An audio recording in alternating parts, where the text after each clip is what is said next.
I thought it would be hilarious. We don't have to do anything, okay? But I thought it would be hilarious if we started a podcast and then we did, we called it Point and Piss.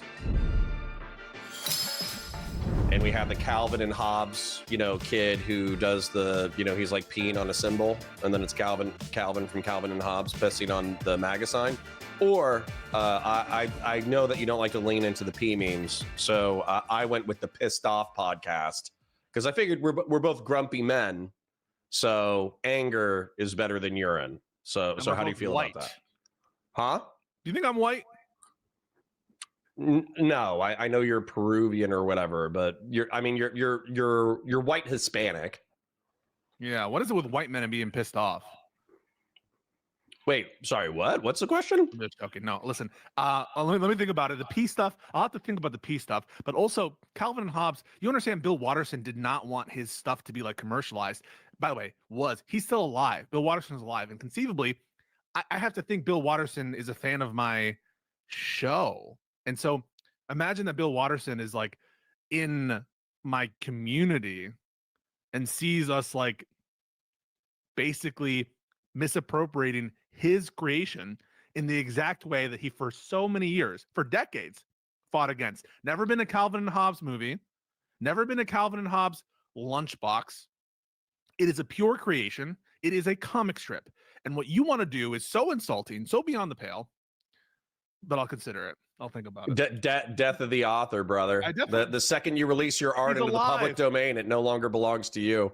He's alive. And also, but that all that being said, I think for whatever reason, my audience enjoys our interactions. And it's to me, it's a little bizarre because lately we haven't even been fighting. And so I used to understand it when like we were fighting and shit, that people want the sparks. They want to see the sparks fly. Maybe it's a different kind of sparks. You get my drift. And we'll get there. But I don't know. The people like it. It gets good views. And so I appreciate that. Let's talk behind the scenes and we'll see about that. You lick sniz. Did you see that? Dude. No, hold on. So my audience, dude, what's so funny about this? Okay. So number one, we will find something to fight about, especially when the Democrats get back in power and you're like, oh, Democrats good. And I'm like this. And you're like, no, sweep. But the lick sniz, man. Okay. Yeah. So my audience gets pissed off whenever I watch Andrew Wilson. And they're like, no, let's not watch Andrew Wilson. Andrew Wilson sucks. He should kill himself. Like they hate Andrew Wilson. But then the engagement is through the roof because they hate him so much that like chats popping off, super chats are rolling in and all that kind of stuff. Yeah. So I have a perverse incentive to make my chat angry. But then, yeah, I saw that segment where he was debating Lefty Charlie or something. Charlie. Yeah. And so, hold on. Charlie. So if you're talking about, but in my opinion, he got so pressed, and by the way, like I don't hate Andrew or anything, but he got so pressed over his personal life to the point that he was like legitimately angry. And I think that if you own your shit, you typically don't get that insulted if you're owning your shit. Yeah, I think you and I both, well, actually, who was it that went after your wife? Was it Rob? Yeah. But I'm a hypocrite. And then you said some shit. I typically don't like to go there, but I think that if you're... I called him the F slur. He said my wife was flirting with him. I told him to go fuck himself. Realistically, though, if I had to differentiate, I'm guilty of a smidge of a hypocrisy here. But if I had to be honest with myself, it's not that I'm legitimately pressed that my wife is flirting with Rob. Okay, that's not what You're not I'm worried about that. No, I'm not too worried about that. I'm talking to Pisco. We're talking about Rob Noor. Were you legitimately flirting with Rob Noor on Twitter? Oh no. Was I flirting with Rob Noor on Twitter? Yeah. Okay, I don't know if you could hear that. Everyone heard that. Okay, well then. I wasn't too worried. So I wasn't too worried about Mrs. Point flirting with Rob Noor, and everybody heard you. Yeah.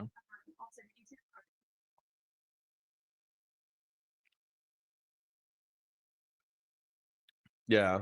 Whoa. Okay. Thank you. I love you. Yo, what the hell? Am I the only Rob defender left on the left? Dude, Mrs. Point, everybody thinks that I'm like the super asshole, and I am, but Mrs. Points is a fucking savage. Like, obviously, like I had to marry a savage. And I took that personally. Well, yeah, I remember I don't know why I did like a life interview of you. Remember that? I did like a 60 minutes interview of you. It was a conversation or something.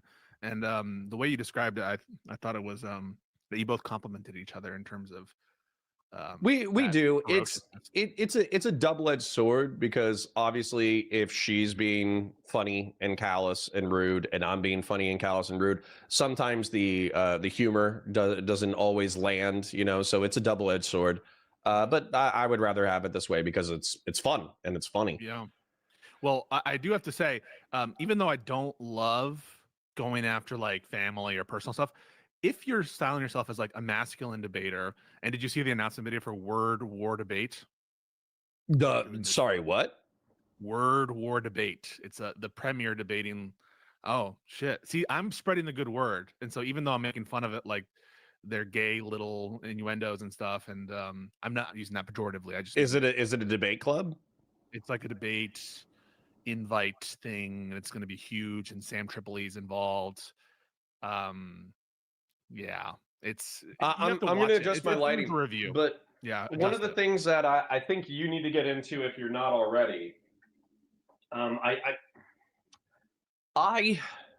think that your legal background has prepared you for argument, you know, arguing and debating. And I also think that Twitch and YouTube politics probably prepared you for that as well. The Raging Tomato is a right-wing person who is Crucible adjacent, who sets up all those debates. And there's this guy who keeps showing up on Modern Day Debate and keeps showing up on Raging Tomato that I've bumped into twice now, named Cooley. And Cooley, the No Fugazi podcast.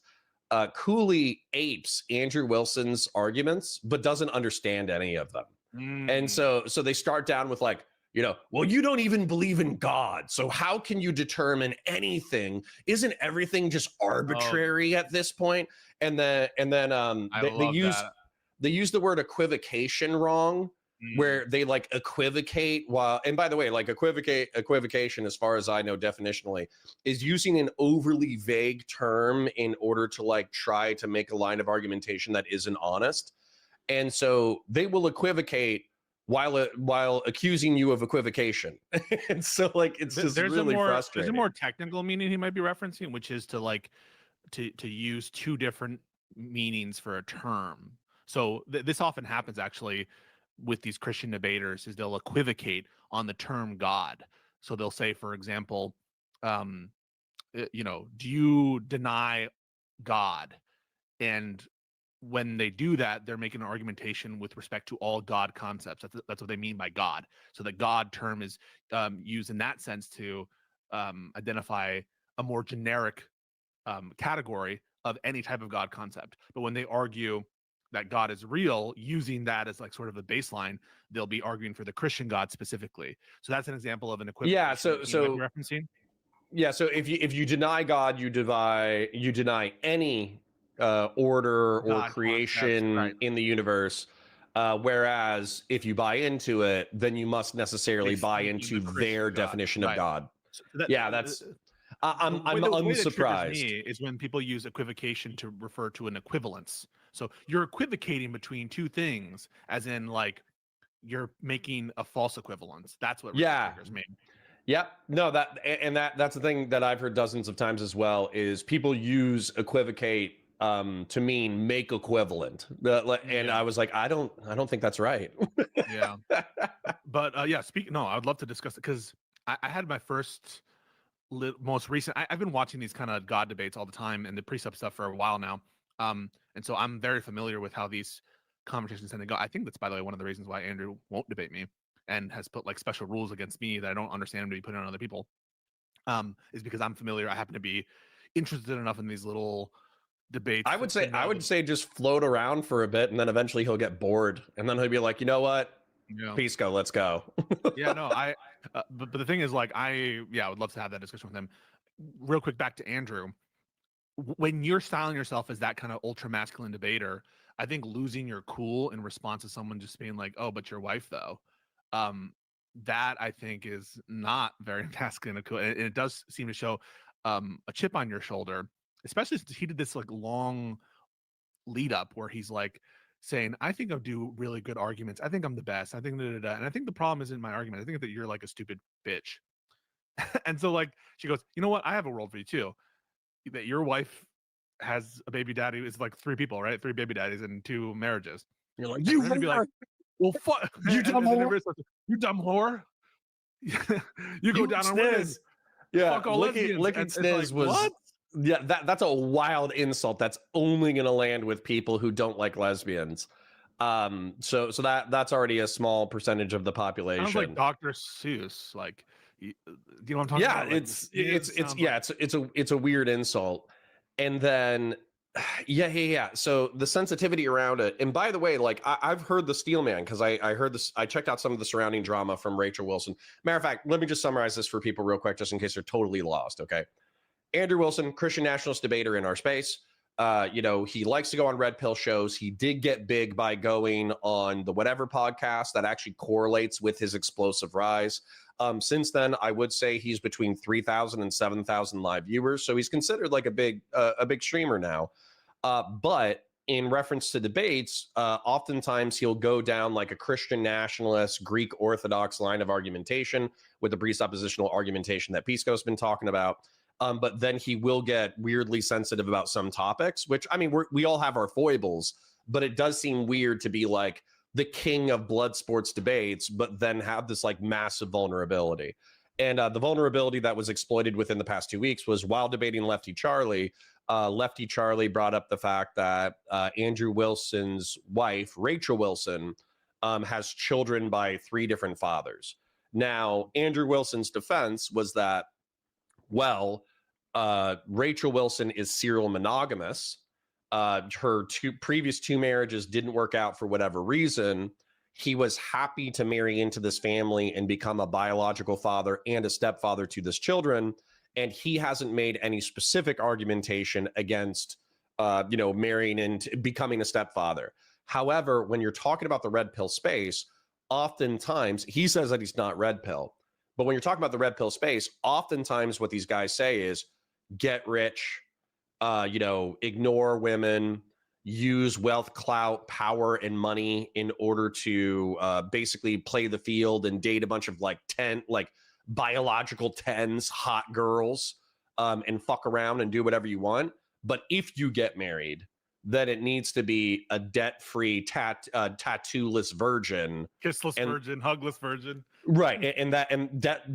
Debt-free, no tattoo virgin, and then that's who you need to marry. Boyfriend-free girl, Christian style. And I mean, dude, but that's a hypocrisy. Just to put a little bow on it, that's the hypocrisy. Is no Fugazi, Andrew Wilson, Myron Gaines, Rollo Tomasi.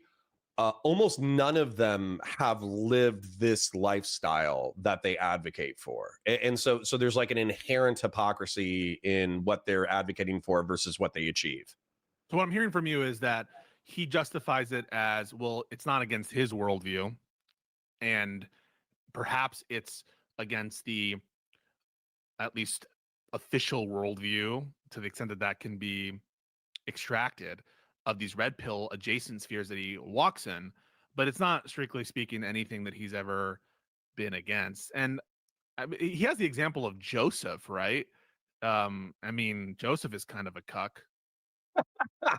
Well, I think people would be upset by Joseph, the stepfather of God, being a cuckold. But he obviously has that example. And then also one of the things that he's appealed to is that Rachel, which I think is sweet in a way, despite Rachel and Andrew being quite abrasive.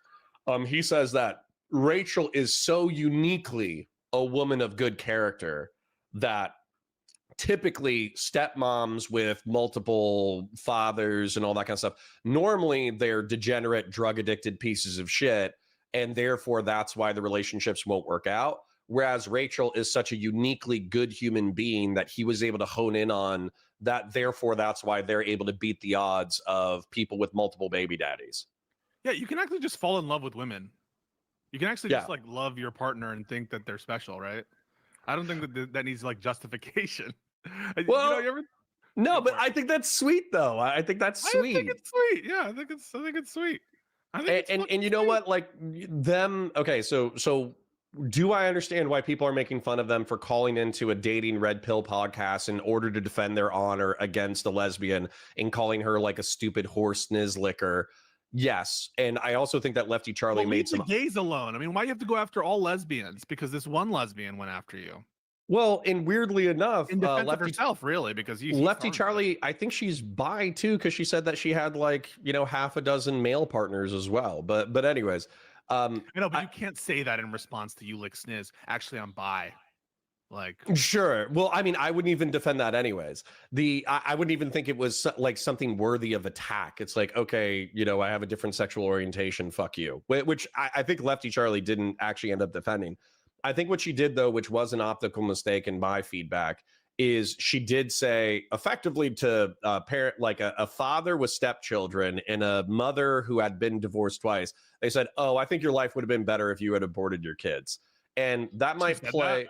Yeah, she said that. So if you're like a progressive libertine, girl power, girl boss person, that might play for you.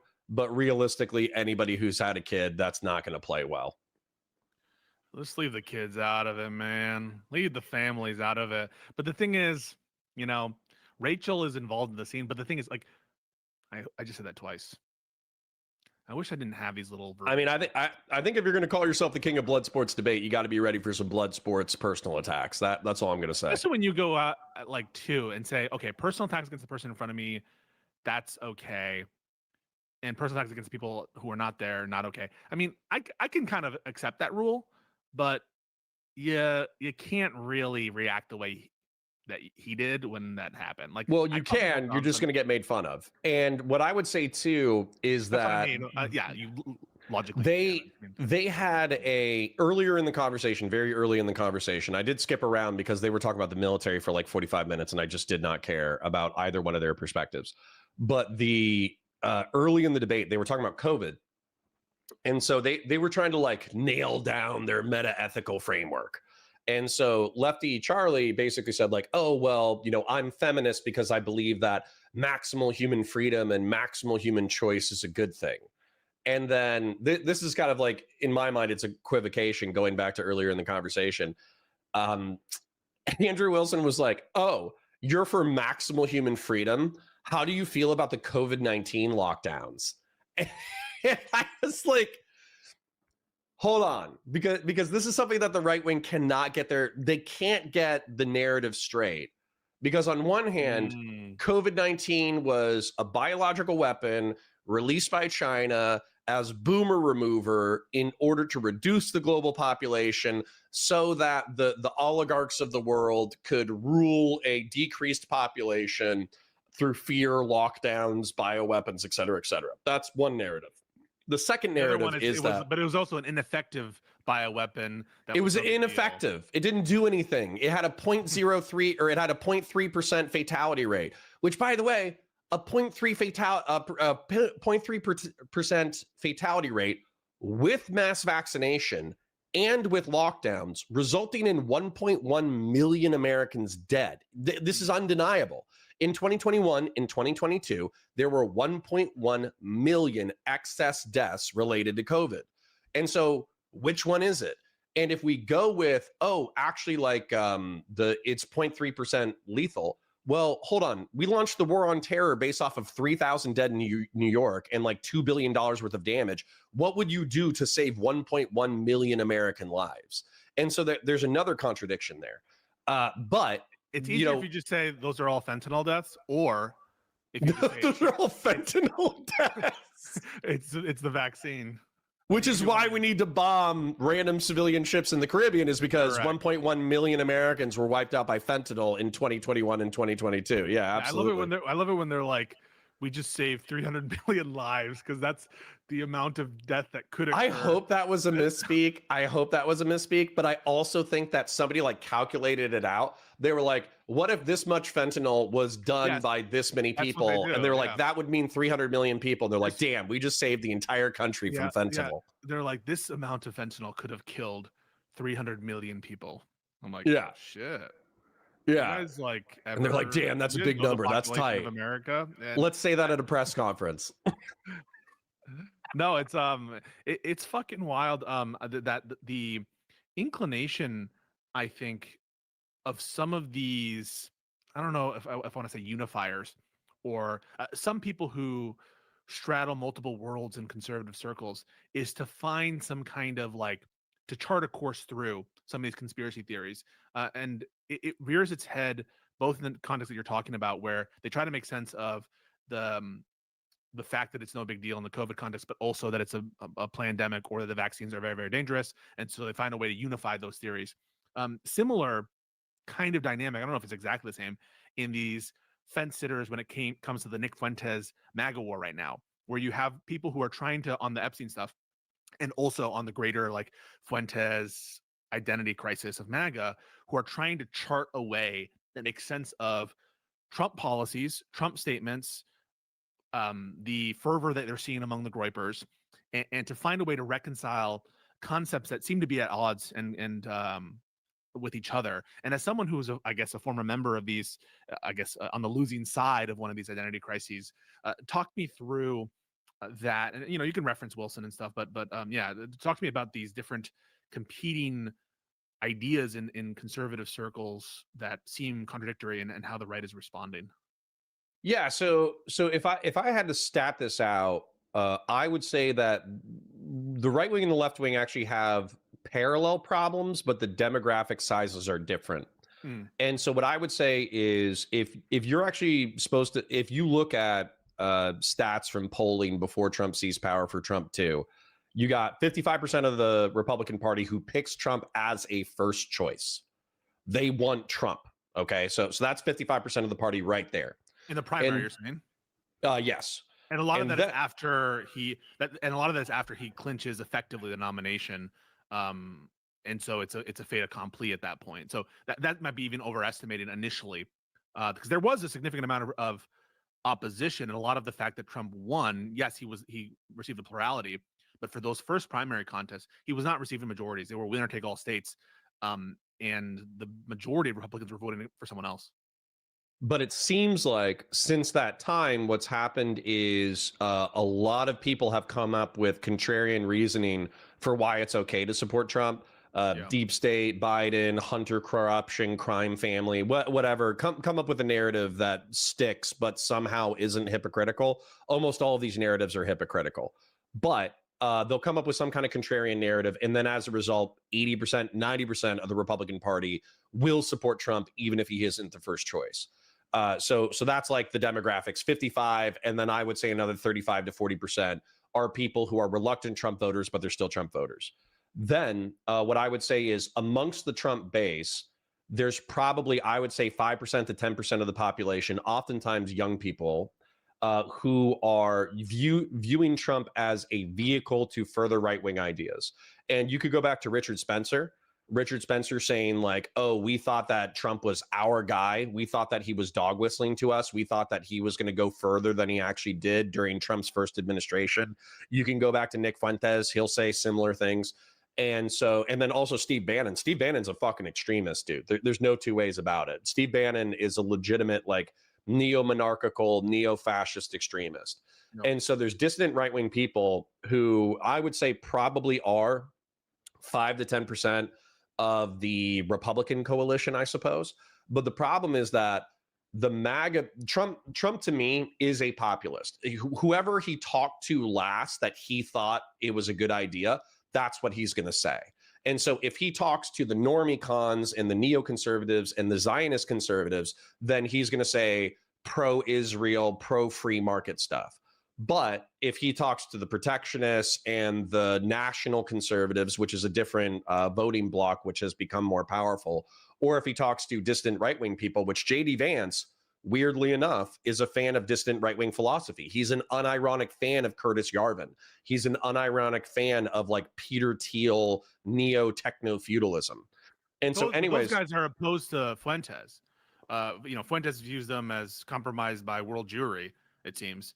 And before we go on to these groups, this is really interesting analysis, and thank you for it.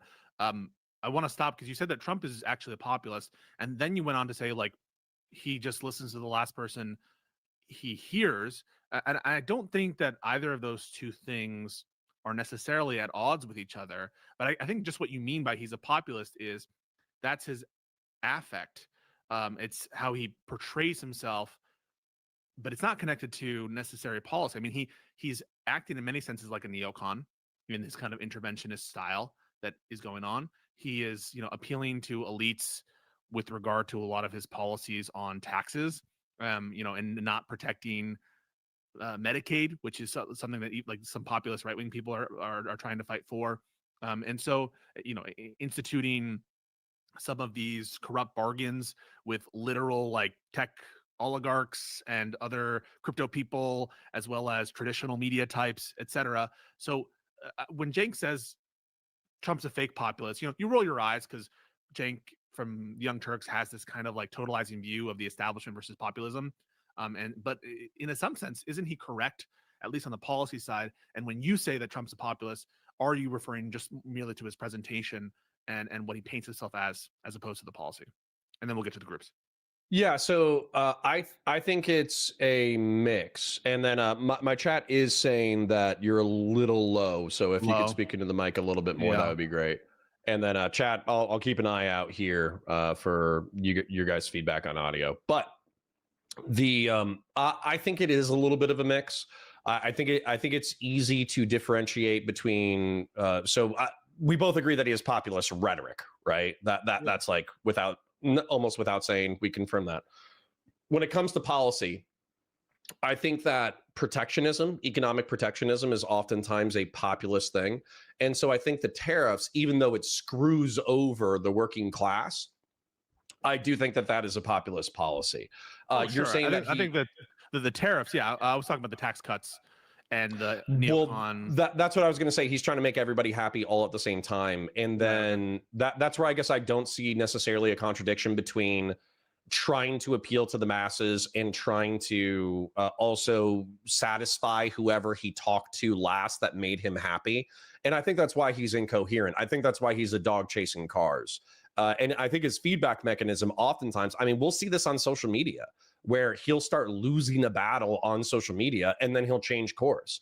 Just as an example that has happened within the past week is the Epstein files where, that was particularly like, that's like he lost the Epstein fight. He lost the Epstein fight and now he's reversing course. But of course, what I'm scared of, really, he's going to fight what I'm scared of is, and by the way, I don't put it past him to do this. I just wonder if it's too smart even for Trump, is to say, oh, well, we're launching anti-Democrat Epstein investigations. Therefore, you can have all of these files that are not compromising to me. But these ones need to stay sealed because they're part of the Democrat investigations. As soon as that Truth Social came out, that's the first thing I said. The minute I'm like, that's exactly what he's doing, and I think that is a non-trivial argument that he'll be correct on that as a legal matter, just because of the ideology behind Trump United States and the I guess the doctrine there. I hope that he doesn't win. I don't think it's a necessary conclusion based on the law that it compels that answer as a legal matter, but I do think it's a non-trivial argument, especially when the court doesn't seem to be wanting to take bad faith or sham motive into consideration on what are obviously sham investigations after Trump and Pam said, hey, nothing to see here, folks, investigation's over. And now all of a sudden, new investigations after you said it's a hoax made by Obama. And so now you're going to investigate Bill Clinton. It's just ridiculous. But so I hear you there. But even if I don't grant that it's a real full reversal, he has had real reversals. And one of those is really on tariffs too, where he's painting the reversal of the tariff also as a popular that he implemented himself on like beef or some shit. Dude, I want to KMS so hard. Yeah. Besant or whatever, which weirdly enough, I heard Destiny say that he liked Besant for some reason. I have no idea what the context for that clip was. But Besant, the trade secretary, I don't even know his title, but he goes on to like news and he's Treasury, bro. yeah, and he's like, hey guys, I have good news. We're gonna reverse all the tariffs for things that we don't grow in the United States. And I'm like, people have been screaming about that for 6 months, you stupid.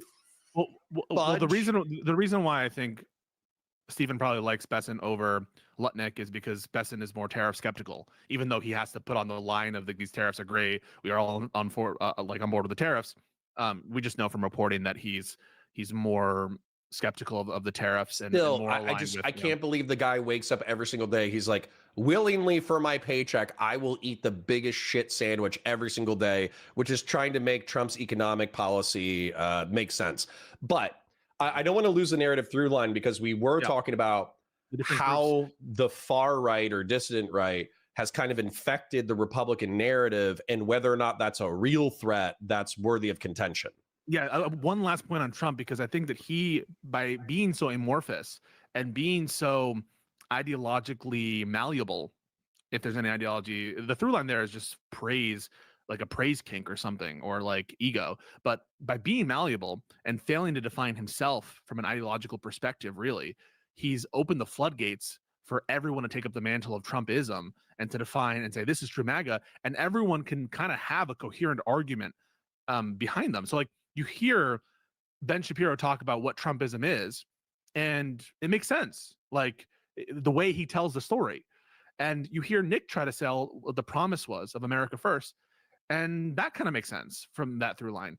I think Bannon also, he runs in some of these circles. He's taken a more kind of on the fence position there, but I think similarly, a lot of these people are able to tell compelling stories.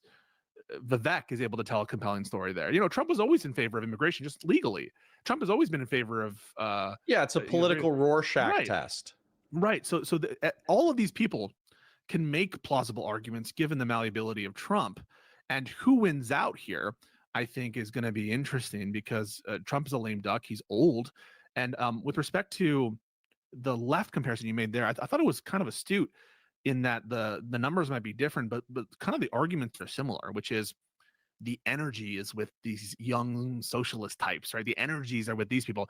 And regardless of what you think about that with respect to the left, that's certainly true, I feel like, of the online Groyper movement. And I've been saying this, and I think you've been seeing this, and you've been saying, I don't think this is new to you at all. I think you've been very conscious of this, and I certainly have been. The energy seems to be, at least with the youth movement, on this kind of like supposed truth-telling Groyperism, nativism. So talk me through it.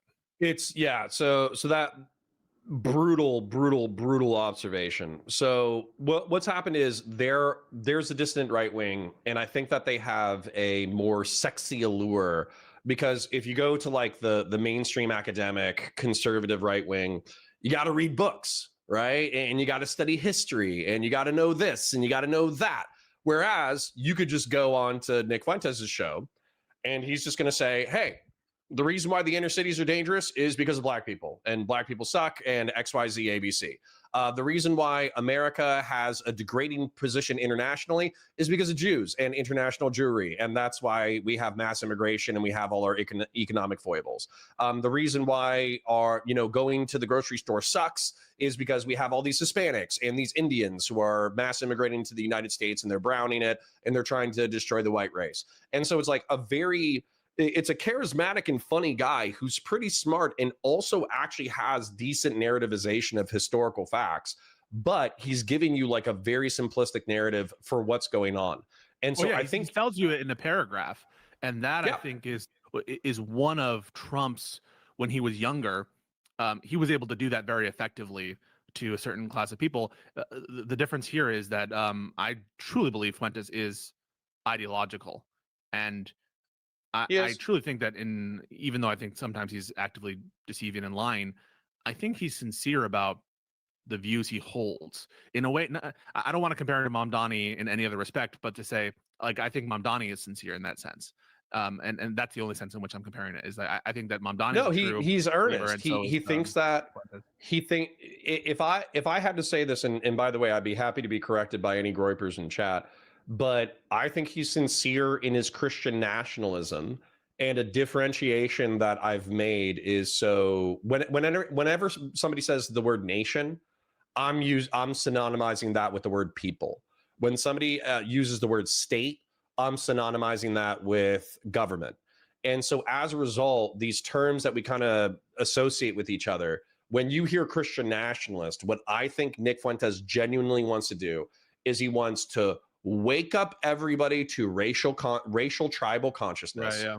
He wants to wake up everybody to religious consciousness.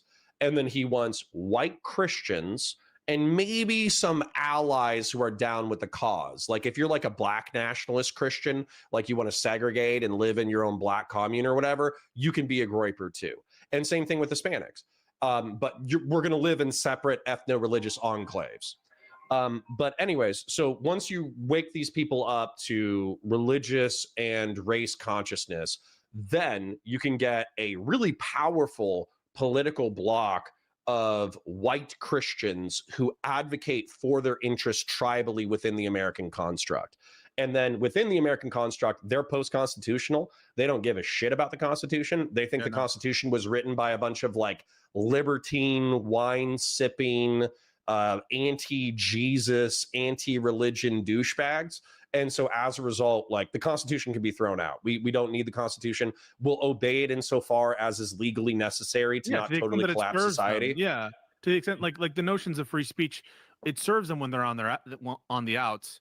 And there are aspects of the framing and founding of the country that they'll cling to, particularly like the history of Christianity in the sense of a lot of the framers and a lot of the people coming over the country being Christians. I'm sure they'll jettison the anti-Catholic aspect of the founding of the country, and it's puritanical and Anglican style to it, and more, at least the Catholic iteration of this. Although I don't really see. I think you're correct. It's a kind of more generic Christian nationalism. It isn't as focused on the Catholic aspect to it, and it's willing to break bread with different sorts of Christians.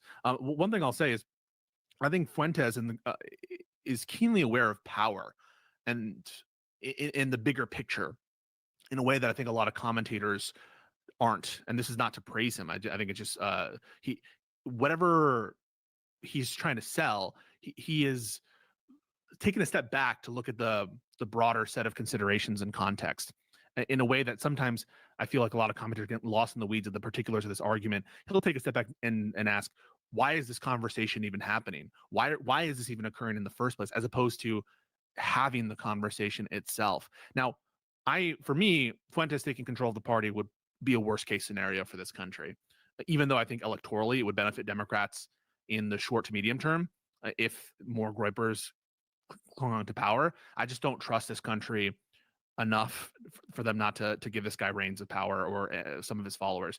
And so given that I think it's a worst case scenario, talk to me more about your fears, talk to me more about this ideology, this group. What are you seeing? Yeah, so even having a conversation recently, I just went on Wick TV this past week, and I had libertarians, I had Lactoid, and I had Ash of Creativity, who they weren't suckered in, they weren't groypers, but they were suckered into a romantic vision of Nick Fuentes, where they were like, well, I don't agree with 80% of what he said, but I'm happy that I listened to the interview because I really feel like I have a better understanding of who he is. And what was so frustrating to me in that conversation is when we were discussing who Nick Fuentes was, they were regurgitating all of the sanitized talking points. They weren't talking about Holocaust denial, Holocaust revision. They weren't talking about disempowering American Jewry from political power, which is an often stated goal of his. It's very vague, but I have a feeling it's going to involve some degree of violence. Don't talk about like resegregation, none of that shit. They spoke of it exclusively within the sanitized terms that Nick Fuentes did. And so what I'm worried about, I do think Nick Fuentes and the groypers are overestimating their position within the right as it currently stands, where they're probably only representative of a few percentage points of the right wing. However, I do think that they are Trojan horsing terrible ideas into the right wing.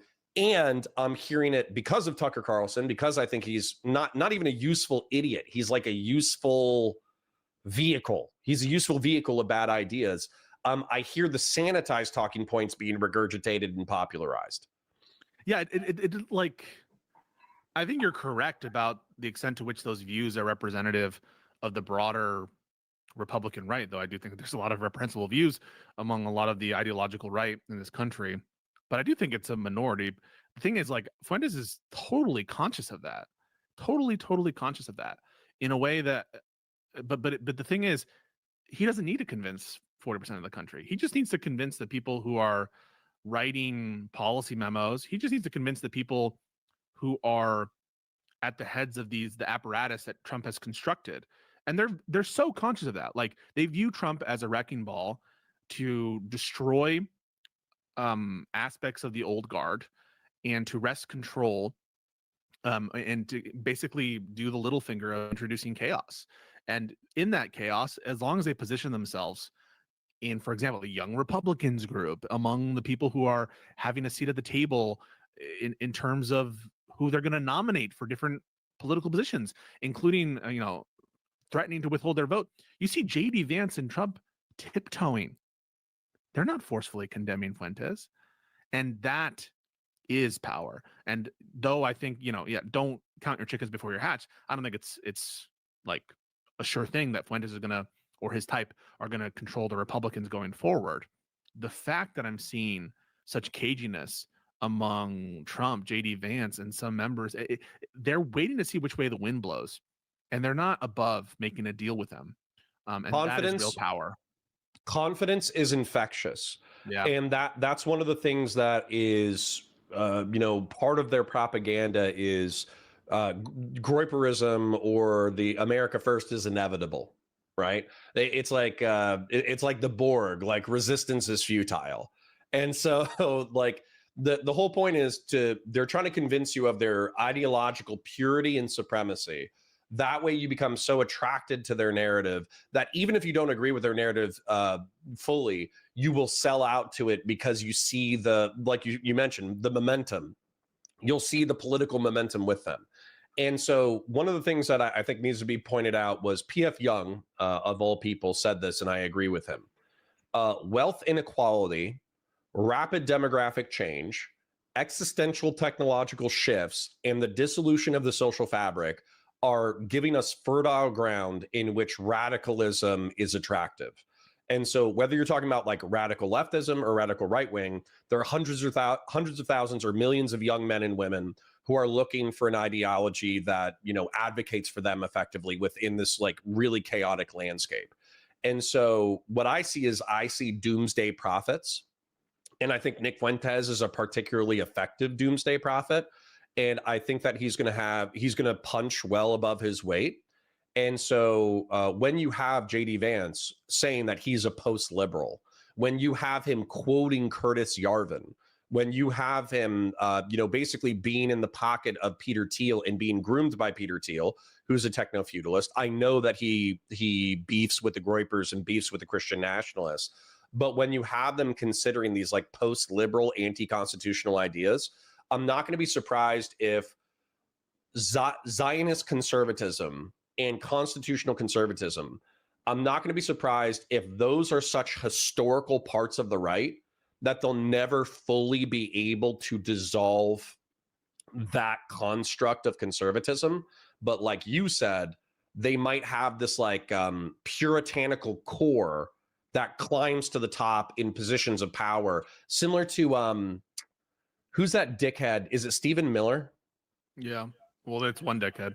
He's a dickhead. Yeah. Well, but just imagine effectively like a J.D. Vance administration, but a Groyper or Groyper light dissident right wing philosopher is in Stephen Miller's position, and that's kind of the future of the right that I'm envisioning that Groypers would celebrate.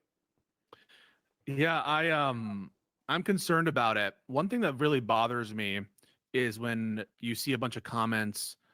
I see this sometimes in my comments or in my chat, which are like, they're just virgins in their basement, or they're this or that. Like, the worst thing you could do at this time, and I felt this with Trump back in the day, is underestimate your enemy. Like, seriously, I don't know how many times America needs to learn this lesson, but underestimating the power of the opposition and who your political enemy is a recipe for disaster. You can't do that. These groypers and Nick is on the ascendancy, and the amount of the growth is scary, and so you have to start taking these people deadly serious. It is incredibly concerning because I don't see another compelling vision on offer currently for the youth. Even Charlie Kirk, while he was alive, I mean, it was for me obvious that they were taking inspiration from a lot of the talking points of Fuentes and manufacturing them, reselling them to try to make them consistent and coherent with what Trump was doing and what Charlie Kirk's previous positions were. But they're not gonna settle for an unalloyed version of groyperism or of what they consider to be an authentic Christian nationalist vision. And if there's no competing vision on offer, one that speaks to the kind of populist sentiment that Trump has created, whether genuinely or just by the nature of his presentation, I don't really see who else could take that mantle. Even Fuentes now is like making demands of JD Vance, has the ear of Tucker Carlson, and is able to create a national conversation. That is very insane amount of power, an incredible amount of power, such that the Republicans were more concerned about this inner conflict than the elections that were taking place. Do not underestimate it. And if the Republicans don't have anything else on offer but platitudes and fence sitting and just trust the plan Republicans, the groypers are going to win. This is a part of my failure as well, I think, and it's something that I'm thinking about very seriously, and that this conversation is helping me to crystallize it. So one of my, I think, rhetorical and political faults is that I'm not offering a compelling vision to the youth. Okay. Me neither. Yeah. Well, what I'm offering is long, technocratic, historically informed explanations of the status quo, along with justifications of why these systems, even though they're like complex and they're kind of unwieldy and they're not perfect, why they're still incredibly important for furthering our civilization. And that's not sexy. That's not fun, you know. And so there's a degree to which, like, I think that the truth isn't as sexy and isn't as fun, but I think you got to make the truth like sexy and fun. And what I think what I would hope is that the disillusionment with Trump, the disillusionment with these momentous political movements, the disillusionment with Nick himself, you might be able to pry people away. And what I mean by that is, let's say that I think we're both right to be skeptical that Trump might use the current investigations into the Democrats in order to seal the stuff that's damning of him, and then release what's necessary in order to placate Congress. Yeah. And then it's going to be this argument between people like me who are like, no. We can obviously tell that Trump covered up all his own bullshit using this as a pretext. And then the Republicans are going to be like, oh, you're just saying that because you want to sweep for the Democrats. And then that's how he's going to shift the narrative, at least until he's out of office. So that's going to be frustrating. This won't end his presidency. Like, people who are saying that, like, I just, you haven't been watching this, and he'll be able to put up a non-trivial legal argument in court. And yeah, so this is not going to tank his presidency. I would just want to damage him before the midterms and then have the midterms mute his presidency. Right, but they're not going to remove him from office. He's not going to be able to, like, it's not going to be like he's going to be thrown in jail, or he's going to have to, like, this is going to be a slow death, but and he's going to finish out his term unless he dies in office. And it's just an indication, I think, of the fault lines here. And the fact that you can sense it. There's blood in the water.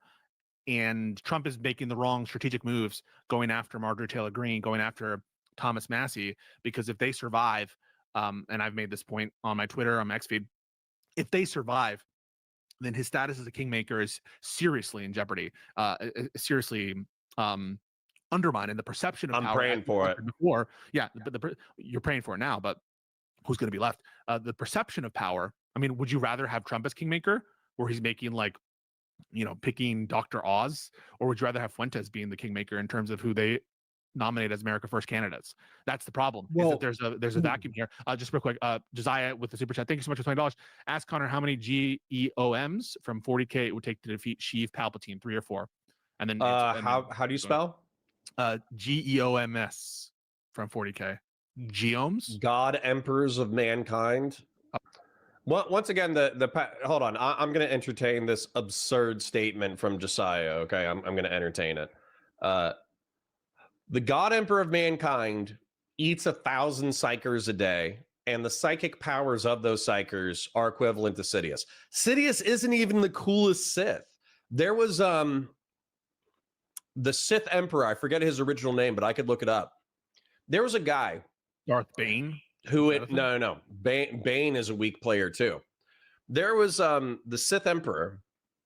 He invited, after a war with the Jedi, he invited all of the high-level Sith to a planet, and then he used a psychic death weapon to destroy the planet and consume all of the psychic energy of that planet. And then he became like a Force demigod who was capable of possessing and running multiple bodies at the same time. Sheev Palpatine is fucking nothing. Sheev Palpatine's a pussy. Anyway, thanks for distracting us, Josiah. We were talking about the party. I had just said that the perception, to your point, where you were like, momentum is infectious, victory is infectious. That the good news is that victory is on the way out. Momentum is with them, victory is not. And what I mean by that is they tied their destruction of the establishment, which Trump, let's face it, he did a decent job of being a bull in a china shop. Oh, sure. They tied their. But the old guard had a seat at the table, though. To be clear, he dethroned the Republican old guard, but he brought them back just as the head. Like it's almost like the shogun in Japan or something. Like they take over and whatever, right? But like we still need our keys to power. We're still going to use them. We're still going to use in the first term Paul Ryan. We're still going to use the RNC, and we're going to slowly embed ourselves. But yes, he absolutely was a bull in the china shop. Go ahead. But that's where I think it's going to take people with balls. Just as an example, I heard the Democratic Congress member from Arizona get sworn in. I forget her name, but she said, she was like, it is time that this body starts acting as a co-equal branch of government and stop bending the knee to the executive. And I was like, damn. And like, people were applauding and all that kind of stuff. And so it's going to take people like that. And the reason why it's going to take people like that is because this power, I'll cut through the parable, but there's a parable from Game of Thrones that I love, where power is where people believe it resides. And so right now, vast swaths of the population believe that power resides with Donald Trump. Therefore, he's quite a powerful figure. Hundreds of thousands or millions of young men believe that Nick Fuentes' message is one that's worth listening to and worth repeating. And the reason why Tucker Carlson and the old guard of conservative media are paying attention to Fuentes at all, it's not because they actually necessarily like Fuentes' ideas. It's because they know that he has the ear of hundreds of thousands or millions of disaffected young men. And so the whole point is it's going to take stones from people at the bottom, not to just relent to the far left or the far right, but to actually say, no, fuck you, here's why you're wrong, and make a compelling argument to the youth. Now, the problem is the solutions to wealth inequality, rapid demographic change, existential technological shifts, and the dissolution of the social fabric, that's going to take creativity. That's going to take intelligence. That's going to take balls. That's going to take money. And it also seems like the old guard, in reference to a mixed economy, American capitalism, they don't seem to want to tackle these problems head on because they're so complex that you could spend trillions of dollars trying to fix these problems, and there's no guarantee that you would even make a dent in them. And I think that's why they're scared of it. Yeah, I see what you're saying. I think that there are additional challenges for the Groypers and Fuentes that shouldn't this war is not done, this civil war, and what's going to happen. Yes, some people are trying to be like the first shakers and movers to show that they're open because they don't want to be left behind, because it sucks to be left behind. They had the experience of, Glenn Beck had that experience, Megyn Kelly had that experience, I'm having that experience. Connor had that experience. Being left behind in this environment, especially if your job is to be a political pundit, not good. Remember, Tucker Carlson used to be fucking Bush, apologia on Fox constantly wearing a bow tie. So I mean, this guy, he might have some principles about him. He might have some ideology through line there, but he's a cunning political actor. He's a thoughtful, deceptive guy. And I think what is thoughtful as well. Here's where I think the challenges for the Groypers will be. First is some of these institutions were more malleable to Trump in that he really was working with a status quo that was willing to work, that was willing to deal with him. Even the Federalist Society, the courts, these are institutions that Trump didn't really buck from the conservative standpoint, and he was willing to play ball with a lot of these institutional actors, including, by the way, the Bezoses of the world, these tech oligarchs, Elon, right? So even though he had that populist rhetoric about him, he was connected and still is connected to an institutional legacy which keeps the Republicans in power. Now, Groypers are slowly embedding themselves into these different ladders, but they're going to, I think, get more pushback from these institutions than Trump got, because Trump was willing to play ball, I think, in some of these areas, so long as they paid fealty, almost like a king. What Fuentes has on offer, I think, is a more radical undermining of the status quo there, and he's ideologically committed to it in a way that Trump isn't. And the second is women. Women are a big barrier for the Groypers, and they currently have power in this country, whether you like it or not. With their, from their perspective, they don't even think they should be able to vote, right?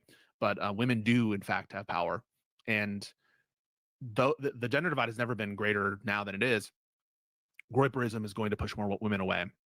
I don't think this is a message that sells well to women or young women, and so the Democrats can't, I think, lose women. Women are, that's a message I think that Democrats need to take home, is the importance of women, because the Groyper message is going to put them off, and there's no easy way for them to get around that.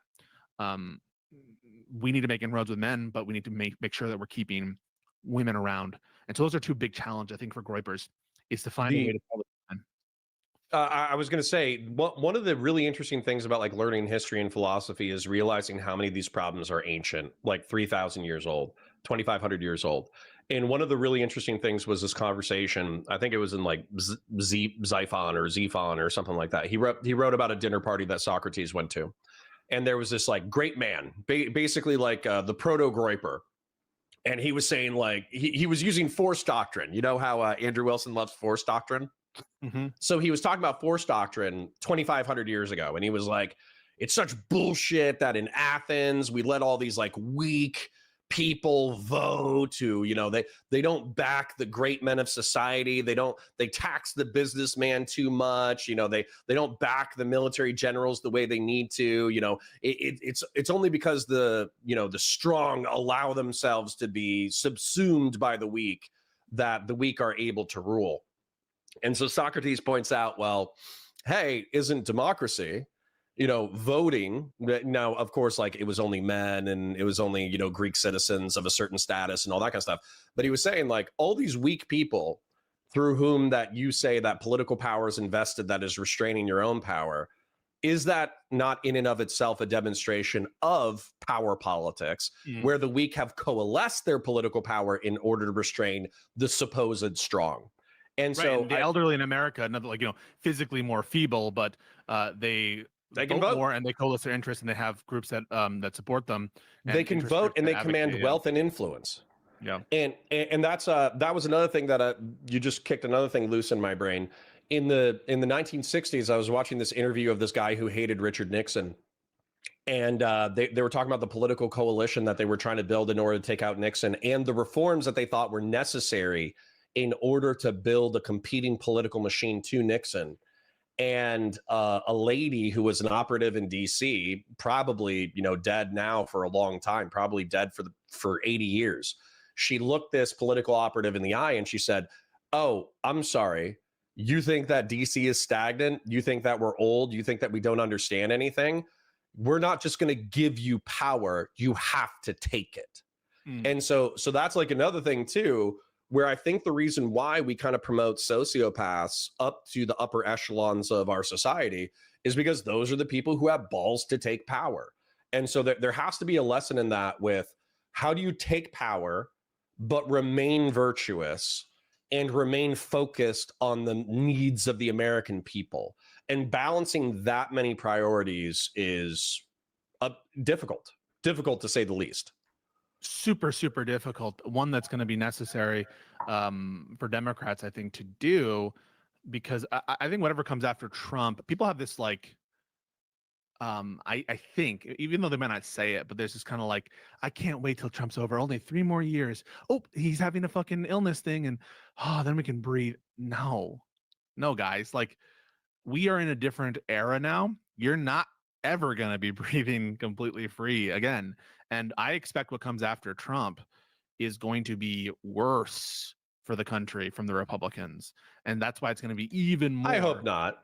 I think it will be. I really do. I hope that they won't win. I mean, that'll be the kicker. I hope that Democrats will be able to win in commanding majorities and, like you're kind of referencing, manage these interests and actually deliver. And they need to deliver, because if I'm right, whatever comes after Trump, which I think will be more provincial, more nationalistic and ethnic centric. I don't forget the term you used, kind of in group, whatever the term you used. I might have just used nationalism because nationalism refers to the people. Yeah, but here it's more particular than that. It's the white I might have used majority. I might have used ethno-religious, and the reason why I use ethno-religious as a hybrid term is because of ethnicity, right? Like oftentimes we're talking about like descent from specific nations, but then in America that doesn't always make sense because Irish people ally with English people, even though they're historical rivals, right? Like ethnicity doesn't make as much sense in the American context. So I use ethno-religious as like a hybrid term because Christians, like different kinds of whites, may or may not work with each other, but they also might prefer the Christian alliance. And then different kinds of whites will have increasing and decreasing preference for Hispanics and whether or not they're part of the alliance. And so I hybridize those terms. Yeah, no, I appreciate that. And I think that kind of vision will be electorally more negative for Republicans, no doubt. But if they're the other party and if Democrats fuck up, it opens the door to that. I think that's very dangerous. You know, one of the things that I think I'm happy about with respect to Trump is he's very predictable. And like this whole thing about, oh, now I'm in favor of releasing Epstein files. It's a classic Trump, and classic say that you want something, but plan the legal fight. I bet they've already have like the starting briefs being prepared in anticipation for it. Like it's so nonsensical, the Epstein stuff, because the notion that he would support passing a law to force him to do the thing that he's already allowed to do, even in itself, is fucking ridiculous. But you can always predict kind of Trump's moves in that sense. I feel like more devious are people like Russ Vought, people who are movers and shakers and that have more like kind of cunning to them. Trump has a certain kind of cunning and a certain kind of he does. The Atlantic City thing I use as an example almost all the time, because I think it's really easy to dismiss Trump as stupid and unintelligent. And I do agree. I actually do think that he's dumb and unintelligent, but he is cunning. And one of the he's not a long-term things, planner. I feel like I don't think he's not a planner. He's got a cunning. He's got an instinct, a kind of intuition. But I don't think he's planning in the way like Fuentes is literally planning. He's like, don't out yourself as a groyper if you're in these tracks. Let yourself get into these different areas and just go about your normal day. That is something that Trump's ego couldn't stomach, and he doesn't have the patience for. And so I'm more scared of a patient planning autocrat fucking fascist than I am. I'm with you. I just think that they overplay their hand. And just as an example, I have a community member named Justin. He's a groyper, and he talks about banning pornography, and he talks about banning what is it? Banning contraception. Their policies aren't going to be able to sell as much as Trump's But more even vagary. but even right there, if you have, let's say that you have Nick Fuentes, the extremist, and he's doing his Rush Limbaugh shock jock daily show, and he's like, oh, these whores, they need to get back in the kitchen. We need to ban contraception. We need to ban pornography. Well, obviously what's going to happen is any Groyper operative who's a part of the Republican establishment, they're not actually going to probably push for that because they know it's going to be legislative suicide, but they'll probably take that a little bit into their zeitgeist, into their consciousness. And so as a result, they'll push to do things like banning Plan B, right?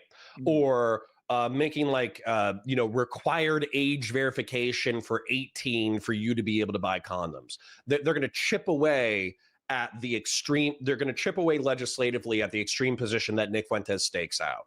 But I think that even that chipping away of those freedoms, especially if you have a polarizing Rush Limbaugh style figure, I think it's going to turn off vast swaths of the populace.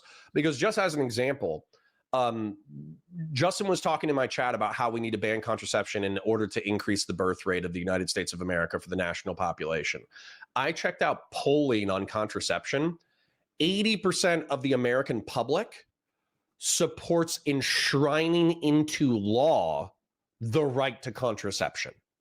So 4-1, they have the opposite political instincts of the Groyper movement. And so that's where I think the Groypers will overplay their hands. I think a lot of them are serious about their political views there, but I don't think that is limited just to the greater population. What you're saying, I think your point is even more expansive than that. And this is the way in which I'm suggesting it. Even though the Groypers' ideology is segmented and premised on creating additional barriers, right, and additional distinctions, right, physical barriers in the sense of the borders. Race barriers in the sense and distinctions based on their ideology, distinctions in terms of morality and women and men and their roles. So their ideology is very much steeped in certain aspects of tradition, but certainly in terms of like building restrictions, additional restrictions.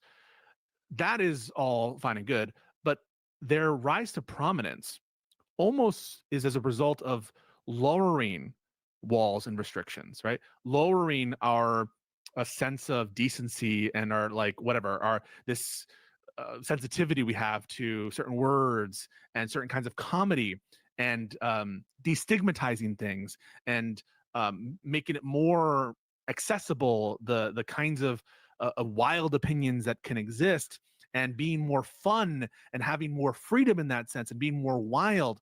And so there's a kind of part of the rise to me, and I think this might be a challenge. I'm not saying it's insurmountable for the Groypers to overcome, is the inherent like joyful exuberance at play in the feeling of Nick's rise that is seemingly at odds with the structures they want to put in place in society. I'm not saying that those are insurmountable, but I do think that they'll get more pushback on that stuff. That's actually why I kind of want to, I call my community the coalition of girl hottists, because actually just through liberal debate or whatever, probably 60% of my audience are pissed off liberals who hate leftists, and 40% of my audience are like libertarians or conservatives who hate Trump. But I think that there's an opportunity. I'm a statist. I'm not a libertarian, so I'm not pure enough for the libertarians. Oh, we know. But what's that? We know you're a statist. Go ahead. Well, right. Okay. So I'm not pure enough for them, but I do think that there's an opportunity for like a cultural alliance between conservatarians, libertarians, and liberals in order to take back some of that exuberance. Because if you look at the 2010s, maybe you don't feel this is true, but the narrative, at least the dominant narrative, was that the left wing were the moral busybodies, policing speech, trying to get you to buy into pseudo-religious orthodoxy, right, of progressivism, and all that kind of stuff. And if you look at the 20s, and if you look at the Groypers, and if you look at the Trump movement, it seems like Trump was a wrecking ball, and the conservatarians and the libertarians went along with it. But it seems like increasingly the authoritarian narrative is coming out. And so as a result, the right wing is increasingly becoming authoritarian, dogmatic, pseudo-religious, all that kind of thing. Yeah, enforcing these kinds of dogmas and restrictions where they're kind of lashing out themselves in enforcing these kinds of standards and trying to police themselves in ways in which they were, when they were out of power, trying to say everyone should be like, accepted at the table. No, that is a very good point. Well, I think there's opportunity there, and I think the opportunity is effectively saying like, on the left wing, you can be a liberal, bro. Like you can be a liberal. You can be a mixed economy capitalist. You can care about minorities. You can kind of just be like a sane normal person who works a job and pays your bills and all that kind of stuff. You don't have to be a revolutionary leftist. And then on the right wing, you got to be like, hey, you don't have to be like this moral busybody. As an example of one of the stories that I think is really funny is Nick had a roommate and best friend named Jaden for a long time, and Jaden started dating a girl and probably having premarital sex. Yeah. And so when Jaden and him started having increasingly awkward interactions, and eventually Jaden moved out, well, Nick was texting some of his subordinates that he had taken a black light and inspected Jaden's room after he had left to see if he could find sex stains from premarital sex so he could use that as political leverage against Jaden. And for me, it's like, listen, I understand you want to be Christian. I understand you want to find your trad wife. Maybe busting out a black light in order to politically blackmail your friend with, sex stains, maybe that's a little far. So I think there's political hay to be made there. Yeah, the thing I'm a little bit worried about additionally though is Trumpism without Trump is hard to imagine. Groyperism without Nick is not hard to imagine for me. It's in a way it feels like a social contagion that can spring up in any number of charisma. Now Nick in his particular flavor of it, I think is, he's particularly charismatic, he's funny, that kind of stuff. But I think that the ideas that he's instilled, not that they're novel in any respect, but they're springing up. It's like we have an outbreak of it, and I think that it's more transferable than like neoconism, the traditional Republican type ideology, whatever that is at this point, and the specific kind of Trump style of the populist MAGA wing. And so I'm definitely concerned about that. I'm just hopeful. For his own sorry, real quick. I just want to give you a little bit of a silver lining and let you play with it. So JD Vance, something that Pete Buttigieg said that I actually agree with is he was asked, hey, do you think Pete Buttigieg is a fascist? And Pete Buttigieg's answer was, I think JD Vance is whatever he needs to be. And he asked if JD Vance was a fascist, not Pete Buttigieg was a fascist. Yes. Yeah. And so Pete Buttigieg's answer was that JD Vance is whatever he needs to be. When he needed to be a Silicon Valley Democrat, he was a Silicon Valley Democrat. When he needed to be when he needed to be a never Trump Republican, he was a never Trump Republican. When he needed to be a Trumpist Republican, he became a Trumpist Republican. And so JD Vance getting tapped as the prince who's going to succeed Trumpism, I think that he's probably going to try to ape Trump's propaganda. It is the Democrats' election to lose, in my opinion, but they could lose it. Let's be real. They've been successful at losing things recently. But JD Vance, I think, is going to be infinitely more technocratic and infinitely more receptive to power brokers within the political and industrial establishment. I think he's going to be infinitely more technocratic than Trump ever was. Now, if JD Vance was a zealot, then we would be fucked. Yeah, but we just like, I mean, in some sense, I hear you, but JD, I think, is missing the charismatic, I don't know, force of nature that is Trump for people, and also Nick and some of these people on the right, like Tucker. Like it feels like he's cagey. In a way, he reminds me of Kamala. Like he's trying not to offend. Like every tweet of his is trying to find some middle way to appease. Now he's a unhinged fucking loser fascist guy, or at least is willing to support that regime. But there's a kind of nervousness that you feel that when he's answering a question, he's conscious of his audience in a way that it seems like he's being incredibly deliberative. Now, Nick does this too.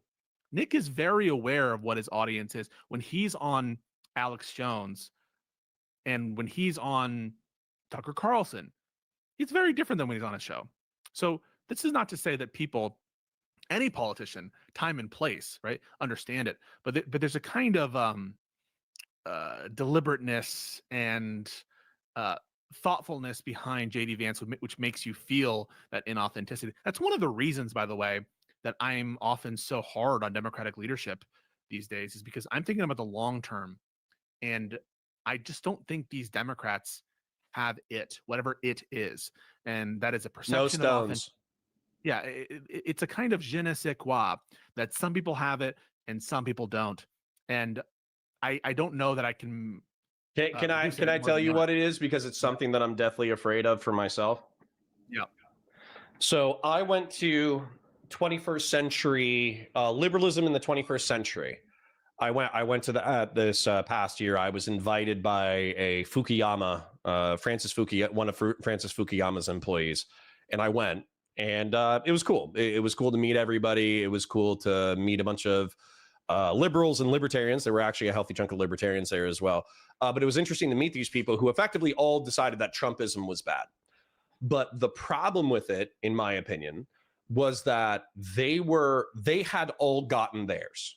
And what I mean by that is they were representatives of think tanks with six-figure salaries. They were former Congress members and congressional staff who had all made money in DC and rubbed elbows. They were all captains of industry and former business people who had retired, who just had expendable income, and as a result wanted to be politically active.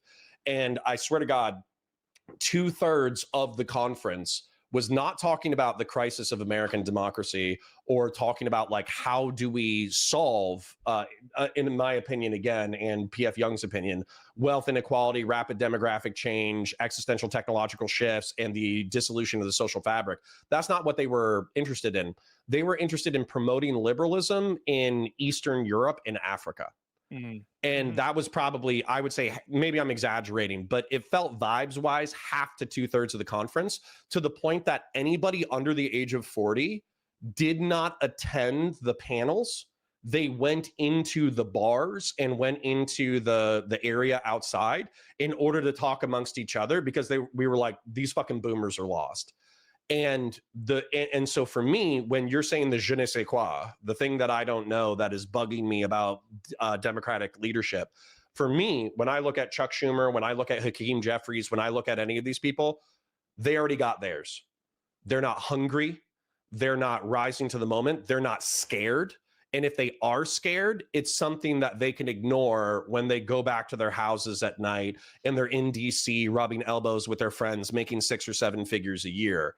Whereas I think the young people who haven't made it financially, there's a hunger and anger there. They want it. I'm going to make two, since you nerded out with Josiah, I'm going to make 2 nerd references. The first is to George R.R. Martin, right? Everyone who's following these books knows he doesn't want it. He doesn't want to write, and he's probably not writing right now, Wins a Winner, because he doesn't want to. And he doesn't have that hunger in him, that dog in him. The second reference I'm going to make is respect to what you were just saying about your conference.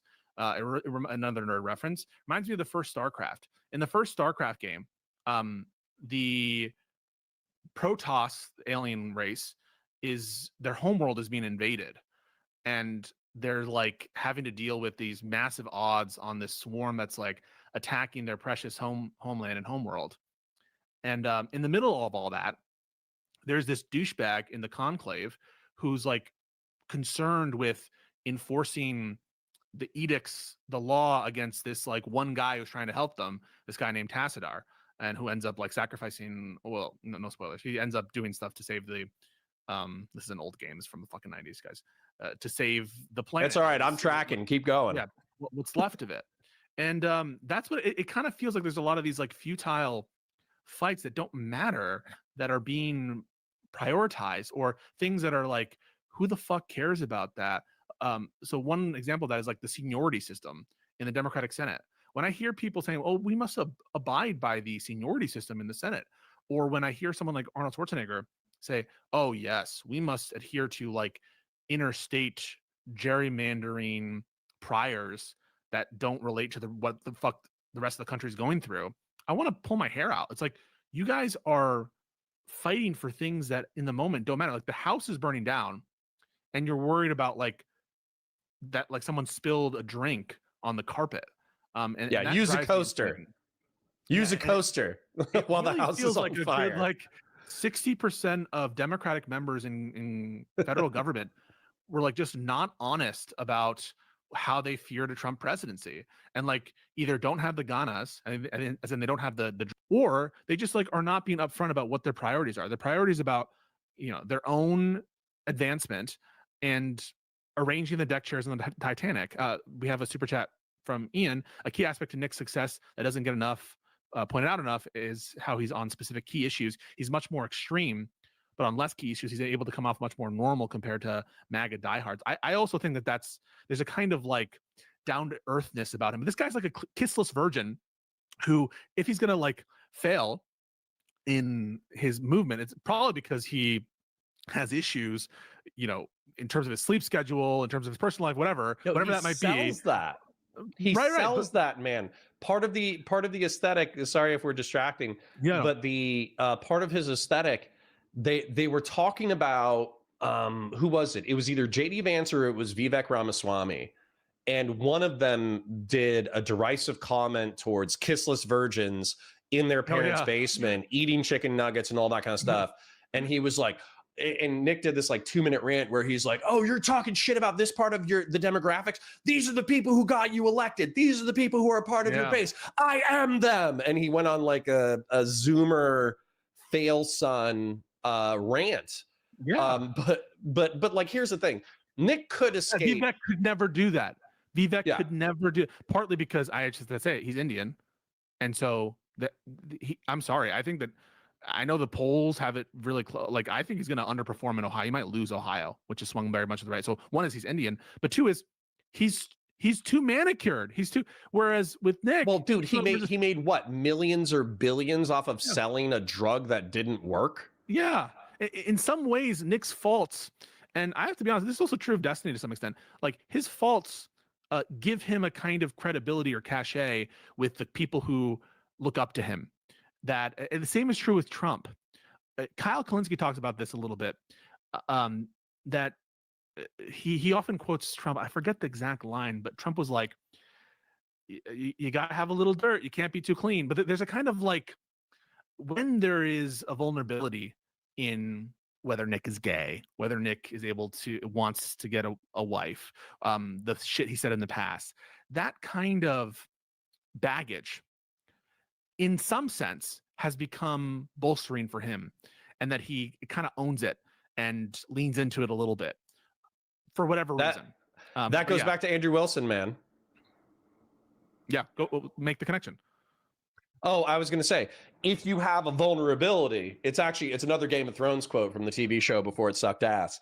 You know, Tyrion Lannister's talking to Jon Snow, and he says, you know, where you're a bastard, you know, wear what you are like armor. That way it can never be used against you. And Jon Snow says, hold on, you're not a bastard. And he's like, I'm a dwarf. You know, every dwarf is a bastard in their father's eyes. And so, you know, it's kind of the thing. It's like, whatever you're vulnerable. So for instance, let's say Andrew Wilson had done some soul searching, and he'd been like, you know what, I'm a part of the right wing red pill era, but I'm not with the rest of red pillars there. Then the way that he would have gotten pissed off is he would have gotten pissed off, but it would have been this sense of not like vulnerable indignation, but righteous indignation, where he was like, fuck you for bringing this up. It's never been a part of my principle set to not marry stepmothers. I always advocate for X, Y, Z, ABC. Now, from his perspective, he might think that he did that, but from our perspective, it looked like he was getting pressed. Right. Yeah. And so you have to own your vulnerability, I suppose. Yeah, I think, and also match energy, which I think Fuentes does more effectively than someone like JD Vance. And like, who sees the JD Vance fucking wearing that meme of him and is like, oh wow. Oh yeah, no, that didn't. People like, oh, this is so epic, and I was like, that doesn't really feel. It didn't feel like. I know that he probably thought he was having a good time, but it looked like he was trying to have a good time instead of actually having a good time. And you can kind of vibe on that subconsciously. You know, I totally fucking agree with that. And in a way, it feels like Trump with the McDonald's outfit. The kind of silliness to, or kind of like absurdity to some of what Trump Weirdly does. enough, I kind of felt like Trump owned that one. No, that's what I mean. But like, it's just so fun. It's just like an absurd little thing. Yeah, he's a goof. It's like a little goofy thing, and I feel that way sometimes with Fuentes, that this might lull people into it. When he's like, having sex with women is gay. Having sex with It's men funny. is gay. It's all gay. And humor is disarming, and humor has a way of just Yeah, you forget how totally- nefarious yeah. his ideology is for a few seconds. Dude, Yeah. that's one of the things whenever I engage with Nick's content. Dude, I've tried to engage with Hassan Piker's content half a dozen times. It's so dry and it's so boring and it's so mediocre, and it shocks me that he has a career. Whereas with like Nick's, content, people be constantly talking crazy shit about Nick, and I'll be like, yeah, all of that's true. He's charismatic, he's funny, and he's entertaining. It's actually like it's fun to engage with his content. Yeah, I think that I probably agree. I certainly watch more Fuentes than I do Hassan. I watch a lot of right-wing content, and now let's make the comparison left wing, since we talked enough about the right wing kind of internal stuff and specifically the grippers. The left wing feels like we are behind the ball on some of this stuff. One of the reasons why You're behind the ball in a lot of ways. Yeah. Before we open that can of worms, can I Yeah. read a chat Yes. from my side? Yes, go for it. Yeah. You don't even have to Okay. ask. So number one, I want to thank everybody: Purple Politics, McDevin, Grassroots Hegemon, Gen X, Tristan Clark, and Grassroots for a couple of super chats. I want to thank you a lot, particularly $100 super chat from Grassroots. But this is something that is related that I think is important. Couples will concede with one another in places, but they need a place to go and demonstrate their value publicly. A common workspace. I want to build one. A garage, 3D printers, car lifts, sewing machines. Remind people they like other people because they are talented. So hold on. So in my ideal world, I start making Josiah style money. Now I don't expect to really get there, but if I did, okay. Wealth inequality, rapid demographic change, existential technological shifts, dissolution of the social fabric. We can't really do anything about rapid demographic change. Okay, we can't. People like condoms, so the birth rate has fallen through the floor, and some degree of immigration is necessary in order to prop up our economic models. The only thing we can do about rapid demographic change is have people socialize with each other so they stop seeing each other as the enemy. That's the only thing we can do about that. Existential technological shifts. We just have to ride the wave. And truth be told, we are a part of the existential technological shifts, because 2 decades ago, you and me having a video conversation streamed to a few hundred people was not possible, right?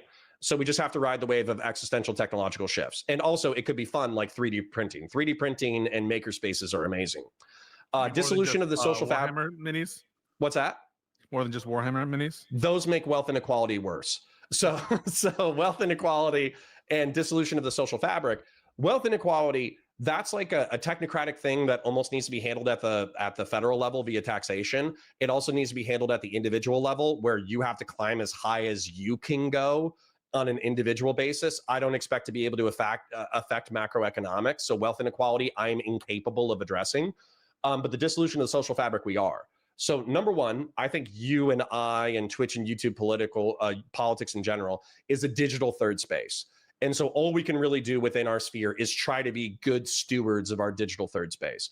But then what Grassroots is talking about, and he is a man of wealth, I think we need to encourage people like that to create physical, real third spaces in the communities. That way, maker spaces, bars, Warhammer stores, all that kind of stuff, they can kind of be these things that, help undissolve the social fabric and reintegrate rapid demographic change. But those are things that we can and should do without the federal government. And I think if we wait on the federal government to address these problems, we're going to fail as a society. Now we can talk about the left. Yeah, no. Thank you for that. I think that there are aspects to community building that I think conservatives oftentimes have a leg up on when it comes to like church and community, that kind of shit. It's unfortunate because I think that there should be the Democrats and the left should all be about community and building, connections between classes and between different groups of people. But for whatever reason, sometimes it feels like when you're in a city, there there is a kind of like a city connection, a kind of vibe about the city, and it feels like a different kind of community than the one that Republicans build. I don't know if I'm not putting it into coherent words, but there is something there that I have to think about more. Onto the left's other sort of more like online coalition building issues and the kind of energy issue. I do think that without trying to put too fine a label on it, I don't know where is the movers and shakers of the left wing online space kind of thing, because a lot of them feel like very boomery or very old style. You have people like Tim Miller, that's his name, right? The Bulwark guy. You have the Pod Save. Just funny enough, he was supposed to be a Ezra never Trump Klein. Republican, but yeah, he's whatever. One of the reasons, by the way, he's drifted left. Yeah, I think for sure, and I think people who are like committed to the Republic are doing the same. I think you are drifting left, frankly. But I'm or is that the Overton window running away from me to the right? Real quick, because Gen X has donated $20. She said, sure. Talk to Pisco about how Trump doesn't need Congress to vote to release the files. But he said that earlier, and I acknowledge that. We all know Trump could release them unilaterally and is actively choosing not to. So is there something deeper that we need to address there or no? She might have just missed that part. Okay. No problem. Gen X, you are seen, you are acknowledged, you are loved. You are valid. Continue. Yeah, no. Like I feel that many left-wing creators are interested in supporting Democrats and building their brand, which is all well and good, but they don't have that sort of power perspective just yet, and they're not. They're trying to work within the systems and like, let's reach out to the senators and let's make sure that they're hearing us, and let's sometimes support a primary challenge here and there. But it's not like let's get our people in there, right? It's not like the Groypers are, right? Let's embed ourselves and become the power, as opposed to let's interface with power. I think that's a different thing, and I think Hassan is one of those people too, where he seems more lazy than Fuentes, if I'm being honest, in this, or not as ambitious in the sense of he is trying to influence, sure, but is he trying to embed? Is he trying to create a power base separate and apart from his job as an influencer? And that's one of the reasons why I supported Mandani, is because even the primary, despite my differences on policy, and I do think I have some significant differences, and I think that he's not going to be able to get a lot of the stuff he wants to get done. I've always thought that. And a lot of things that he sold on, I think, are pie in the sky. I did think that there was an energy about him, an authentic excitement that is so lacking in other members of the Democratic Party, that that I just wanted to have more people like that, regardless. It really isn't so ideological for me. It's about the contrast in the old guard, the contrast to Cuomo from a corruption standpoint, and less about and like the promise of the future, less about the specific ideology. And that's a little bit much for me to say, because like I used to be someone who would be like, I'm voting on ideology, I'm voting on this policy, that policy.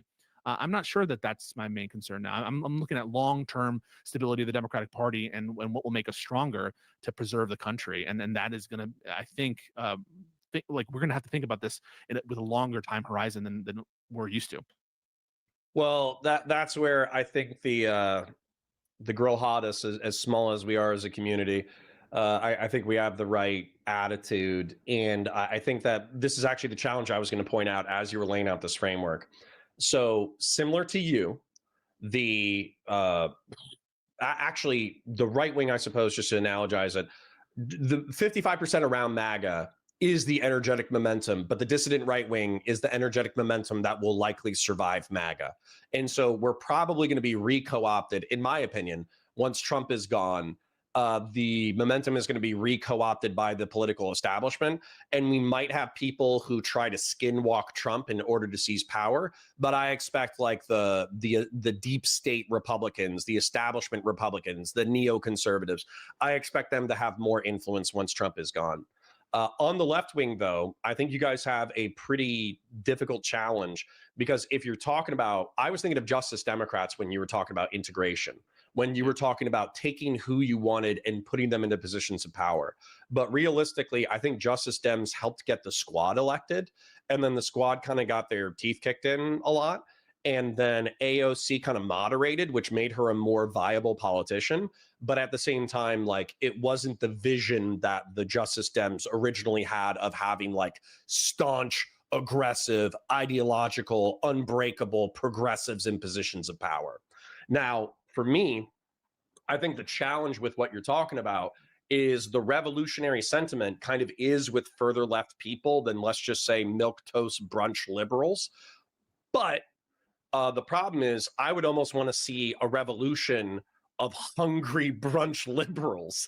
The problem is that it's what we were talking about earlier with the Protoss, where they're arguing about who should be in charge of this fucking council or this thing or that thing. Meanwhile, they're enduring a civilizational invasion by a voracious series of monsters. It seems like a lot of liberals. Do you remember Oliviana Juliana or whatever the fuck her name was? The kind of the thicker chick who was talking about men's issues for like 2 weeks? I remember everyone saying like, "You don't know who this person is." I'm like, "No," and yeah, I remember this. Okay, Yes. okay. So the point is, the reason why I'm bringing her up is it feels like what's happening with the liberals is there's a new flavor of the week of like a liberal influencer, Brian Tyler Cohen or Olivia Juliana, and BTC is huge. I'm not trying to knock him that way, or Josiah, even as an example. But what ends up happening is once they hit that comfort level, they're just establishment Democrats, and they shell for the establishment. And they're the news. Yeah, they're the news, and they do a good job, and they present like a good message. And I respect BTC a lot. I respect Josiah a lot. And I think that they're doing good work, and that's their role, and that we need people in that role for sure, 100%. I'm worried, but man. Like, I think we need to know. Where's the revolutionary hunger? Yeah, where's the hunger among the moderates, and I think the only thing that can create hunger for the moderates or whatever is like generational charisma and optics and vibes. I truly think that we need to see some fucking Giga Chad, good talker, smooth motherfucker who's able to charm our base into overdrive, because I want to not just win by the margins we won in 2025 in this election, but by like plus 20. We need to redo the map totally if we want to save this country. So I think that weirdly enough, Gavin Newsom could technically fill that slot. However, the fear with Gavin Newsom is that we kind of talked about how like sociopaths are the people who climb to the top. So number one, he looks a lot like Christian Bale from American Psycho, especially when he's smiling. Number two, he's trying to fit that niche already. He's going on the podcast bro stuff. He's trying to have long form conversations, which is good. But then the question is he another, I guess, like establishment shill where he's going to say all of the right things, but he's not going to have that earnestness. He's not going to have that ideological purity. He's not going to have a vision. And therefore, it's all going to fall apart. And that's the thing about like liberals. So it seems like there's a choice between really like two viable factions, I suppose. It's like abundance Democrats, who I do like. They're about deregulation, slashing red tape, massive public infrastructure investments. Reaganites. Trying to build the cities of the future, trying to build the infrastructure of the future. I'm kidding. I'm talking shit, but they're you can of the agenda, dude. I'm really I think leftists have every reason to be scared of abundance Democrats, because abundance Democrats, let's be real, what happens once you deregulate? There's a temporary economic boom. The people who are supposed to benefit the most don't. They get screwed over and left by the wayside. And then the people who profit the most end up being the people who were already doing quite well. That's the history of, like American investment infrastructure and deregulation. So I understand why the far left wing is distrustful of abundance Democrats. But then the other people who seem to have like ideological momentum, I suppose, are far left wingers. And I'll say it now. I hear you. It's scary to me that you are so looking for momentum that you throw in for somebody who I ideologically abhor. And that's like, it's just scary. I'm not attacking you. I'm just saying it's scary. Yeah, I think that I get that. And I understand people's frustration that because Mamdani, I guess, supports certain rent control policies, the freezing of certain rents, and he is an unapologetic democratic socialist. He quotes Eugene Debs in his speech, which is frankly I'm going to sound like a fucking loser saying this. I think he's entitled to have a triumphal speech. It was pointed, man. It was definitely pointed at I think Cuomo deserves it and Trump deserves it for sure. But so I can understand some of the misgivings there. Well, can I tell you the sentence that freaks me the fuck out? There's some of out? the agenda that I totally agree with, and I will always take this over corruption, which I just view Cuomo and those kind of old guard people as corrupt, and I will never vote for a Republican in this context unless they have a huge disavowal of Trump. Yeah, so let me tell you the sentence that I'm scared of, and actually let me read a super chat and then do that. So Yeah. Mellow D with the big 50. Good God, my Oilers are oiling this morning. So got the new job, sending some shekels your way for entertaining me in the morning. Ask Pisco what's next. What's the next time you're going to be invited back on a Live and Learn? If I can make a request, please be unhinged like Prime Kai. Oh yeah, All we should invite you to Live and Learn. We can fight about Mamdani.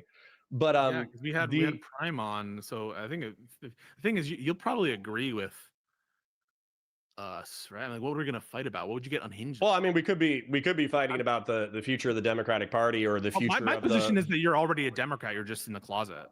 Okay. Well, I would, but if there was a sane Republican, I would pick a sane Republican over a Democrat. Yeah, but there's just not. It's like saying like, oh yeah. Like, I know. It's like if there was a unicorn, I would vote for the unicorn. Yeah. I mean, so, like, who's all right? Hold on. Hey, listen. Who's the most sane Republican in Congress right now? Most sane Republican, probably weirdly enough, Dan Crenshaw. Oh, Crenshaw, and then Kinzinger, unfortunately, is no longer in Congress, although he might be running as a Democrat to get back in. Kinzinger before, but Kinzinger, if Kinzinger runs as a Democrat, I mean, I would definitely consider voting for him. But Crenshaw, I mean, like, given the choice between Crenshaw and Kinzinger running as a Democrat, you're going to vote for Kinzinger.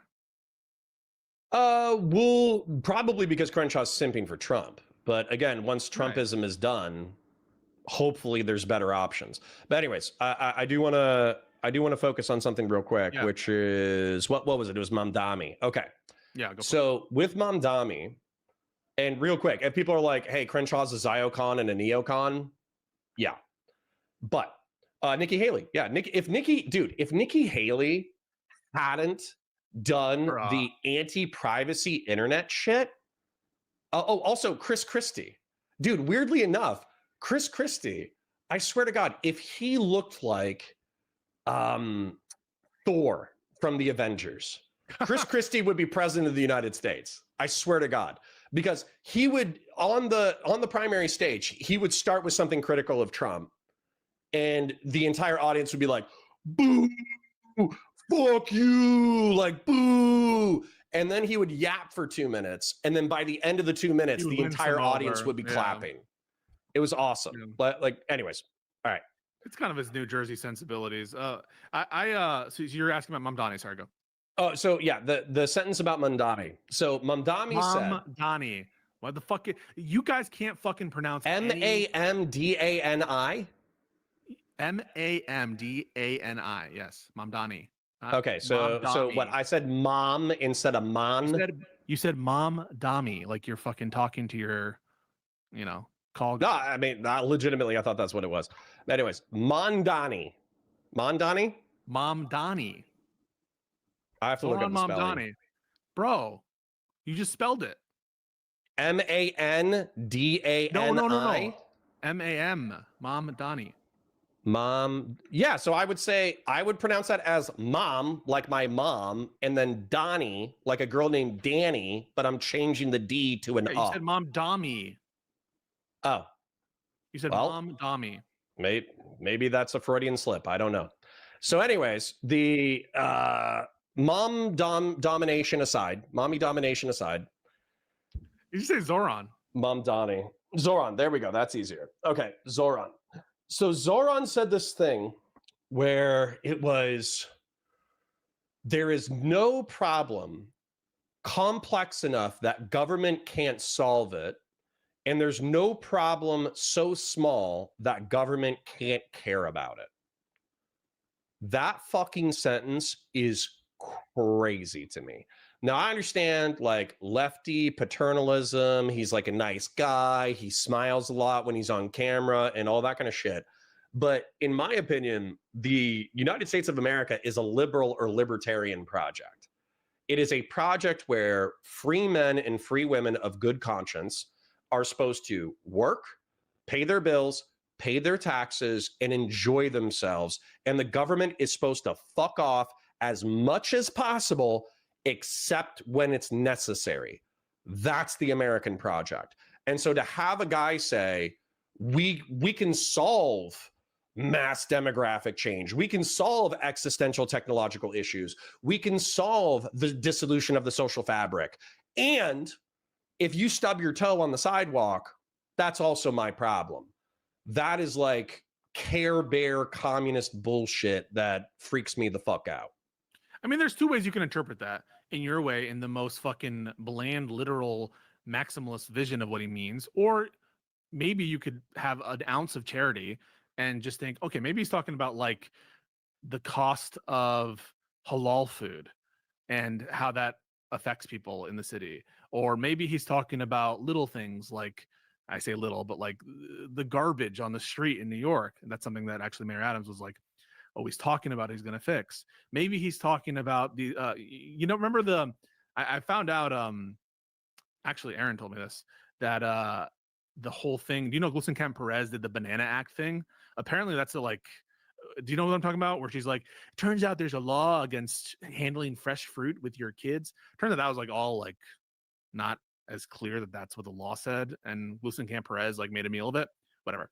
But those, maybe if you interpret the statement as like, there are these like annoying things that government can solve more easily as a collective action problem. And we shouldn't just forget about these like annoyances within the city.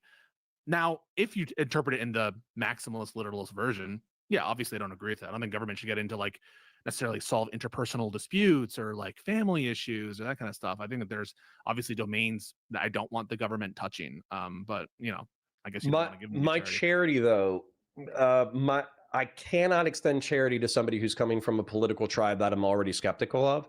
And just as an example, I know that Hassan Piker hung out with Mamdani once, and then I know that he was barred from the after party or whatever, right? I know that. Was he barred? And, he wasn't barred from the party, but he couldn't go to the VIP area with Mamdani. Okay. Yeah. So, but the way that Does that matter to you? Like, what the fuck? Yeah. What? Okay. Yeah. Hold on. So hold on.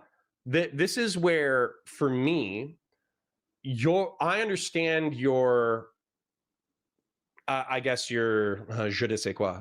I understand your anxiety about normie libs and normie progressives being so lackadaisical that there's no sense of urgency, no sense of emergency, no sense of momentum. And as a result, even if you disagree with Mandani, you're willing to throw in with him for a sense of momentum and energy. I understand that descriptively. However, the way that I perceive this within political tribalism would be like a never Trump Republican saying that, oh, well, I don't really like Donald Trump, but the momentum's with him, and I just want some excitement in the Republican base. And okay, then, I see furthermore, it would be like if Nick Fuentes was invited to do an interview with Trump, and then afterwards he was invited to the after party. He wasn't banned from the after party, but he wasn't allowed in the VIP. That's the way that I view Mandani and Hassan Piker. And also one of the things that we could fight about is I legitimately think Hassan Piker is one of the biggest pieces of shit in online politics, and the normalness with which liberals accept him pisses me off. So basically, a couple of things I'm hearing. One is that you kind of view Hassan and Fuentes in terms of magnitude, similar in terms of harm, or just in terms of their ideology. Yeah, yes. Because, like, presumably Hassan has like basically no power in the Democratic Party, and Fuentes is looking like he's on the rise to get power. So I don't know that you would grant that it's similar in degrees of harm, but maybe you're just talking about ideologies. I would talk about ideology. I would also talk about like relevance with the next generation, like the younger people. I understand that Hassan might have a larger international audience. Like there's apparently, somebody told me this, I don't know if it's true, but apparently like a lot of like young international people who speak English watch Hassan. So that helps with his numbers. I don't know if that's true. But at the same time, when you're talking about 20,000 to 50,000 live, hundreds of thousands of post-recorded views, millions, if not billions of cumulative views, and you're talking about energy with like the youth under 30 or under 40, I do view size and influence, maybe not getting into the party yet, but I view them as like similar sizes, similar influence. Okay, got it. Let me address that after. First, I'll do the Mamdani point, because I think that there's a genuine concern here, which is like that what I said might be misconstrued as like a kind of like Faustian bargain that was made or kind of proposed for Trump, and that might be on offer for Fuentes for people in the future or something. And the difference, I think, are legion. One of which is I do believe Mamdani is committed to the rule of law and to principles in a way that Trump is just not. And so, you know, the minute Mamdani starts like breaking the law or trying to go beyond his authority and, I don't know, institute an illegal tax, you know, I'm going to be the first person to call it out. I just don't have any indication that he is committed to anti-democratic principles. He's a democratic socialist, and you know, I recognize that. And there's some policies I disagree with. There's also some policies I agree with. I disagree with rent control in general, but we've already had rent control. I disagree with the rent freeze in general, but you know, that's not the first time we've done it. I don't disagree with like free buses. I just think that we should be able to pursue it legally. I don't have that much of a problem with like the free or not the free, the people who said free grocery stores. That's not what he's proposing. The government run grocery stores. I don't have like a principled position against that. And so in general, the policy offerings, you know, there are some policies that I disagree with significantly with Mamdani on, but it's not like this huge like beyond word shift in like how I view like, what Sanders might do or what AOC might do.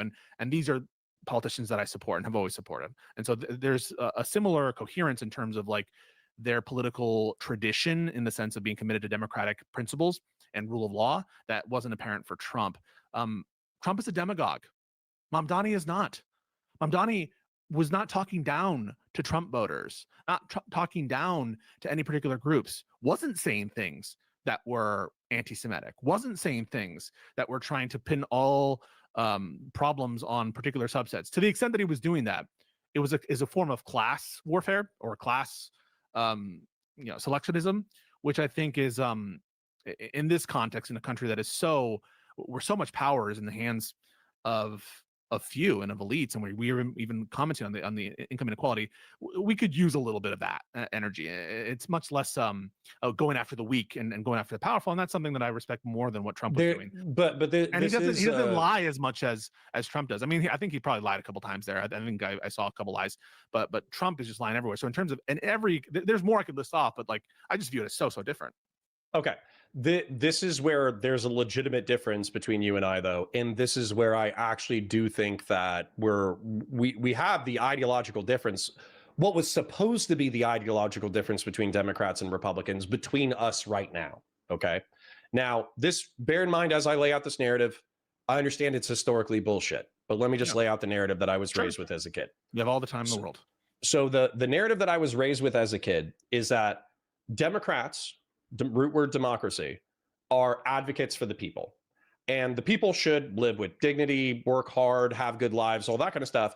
But effectively, what it ends up being is gives, gives me that, gives me this, gives me this. Okay. And so it becomes a question of voting in benefit. So, for instance, free buses, rent control, blah, blah, blah, blah, blah, blah, blah. What Republicans are supposed to believe in a republic of representative democracy in which we elect the best amongst us in order to craft technocratic policy that isn't just good for the average workers of America, but it's also good for like the whole. And so that's supposed to be republicanism is representative democracy. And the Republicans, because they, understand economics and they're former business moguls and they're this and they're that, and they're generally speaking, try to appeal to successful people. Generally speaking, they're better at crafting technocratic policy.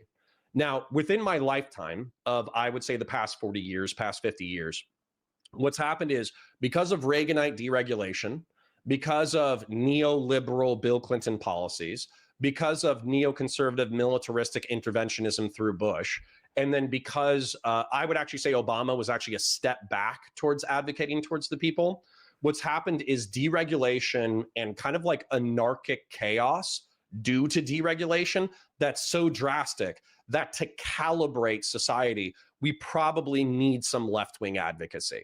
We probably need more dignified wages. We probably need the working class to be in a better material position.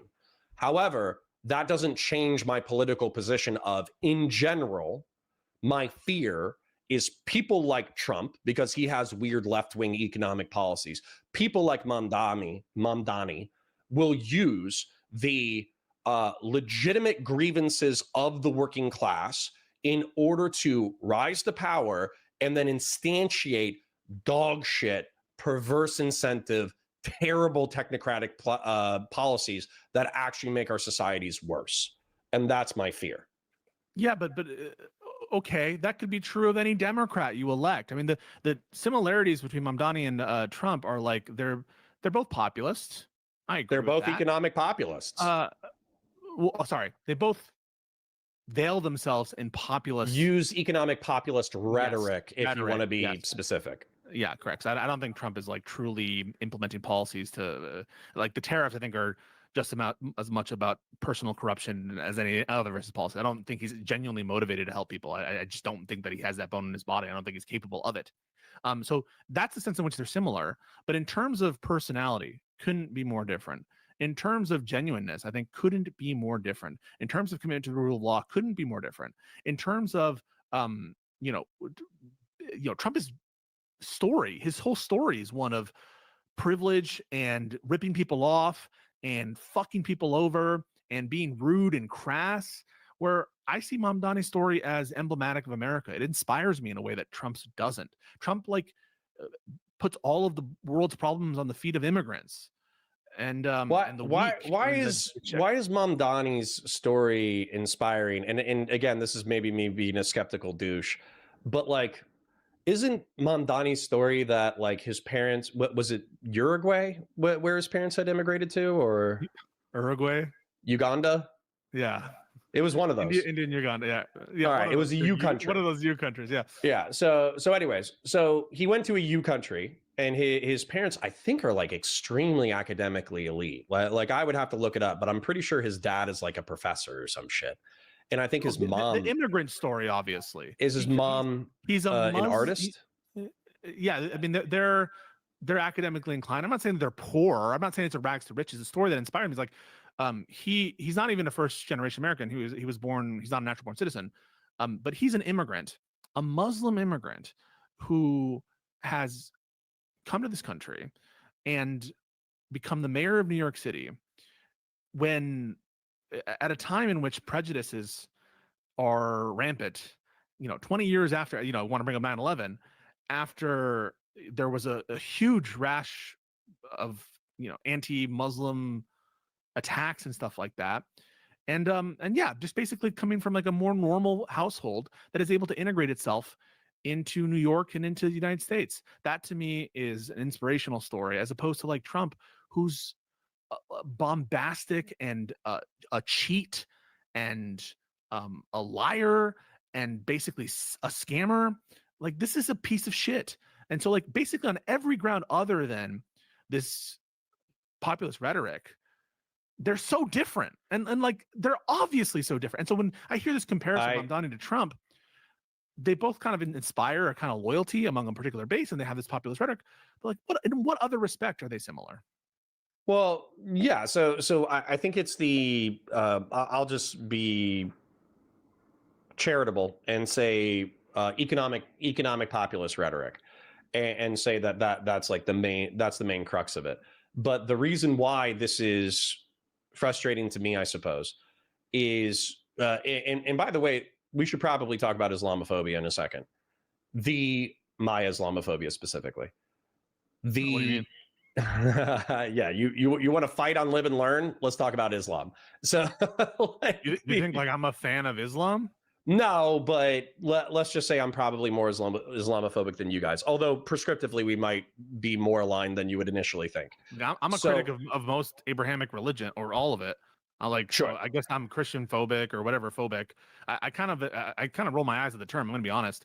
I think it's more like anti-Muslim bias. That's like kind of what I think is a huge problem. Now, Islamophobia has kind of captured that meaning a bit, but you're not going to hear me like defending the doctrine. Okay, let's talk about my anti-Muslim bias in a second.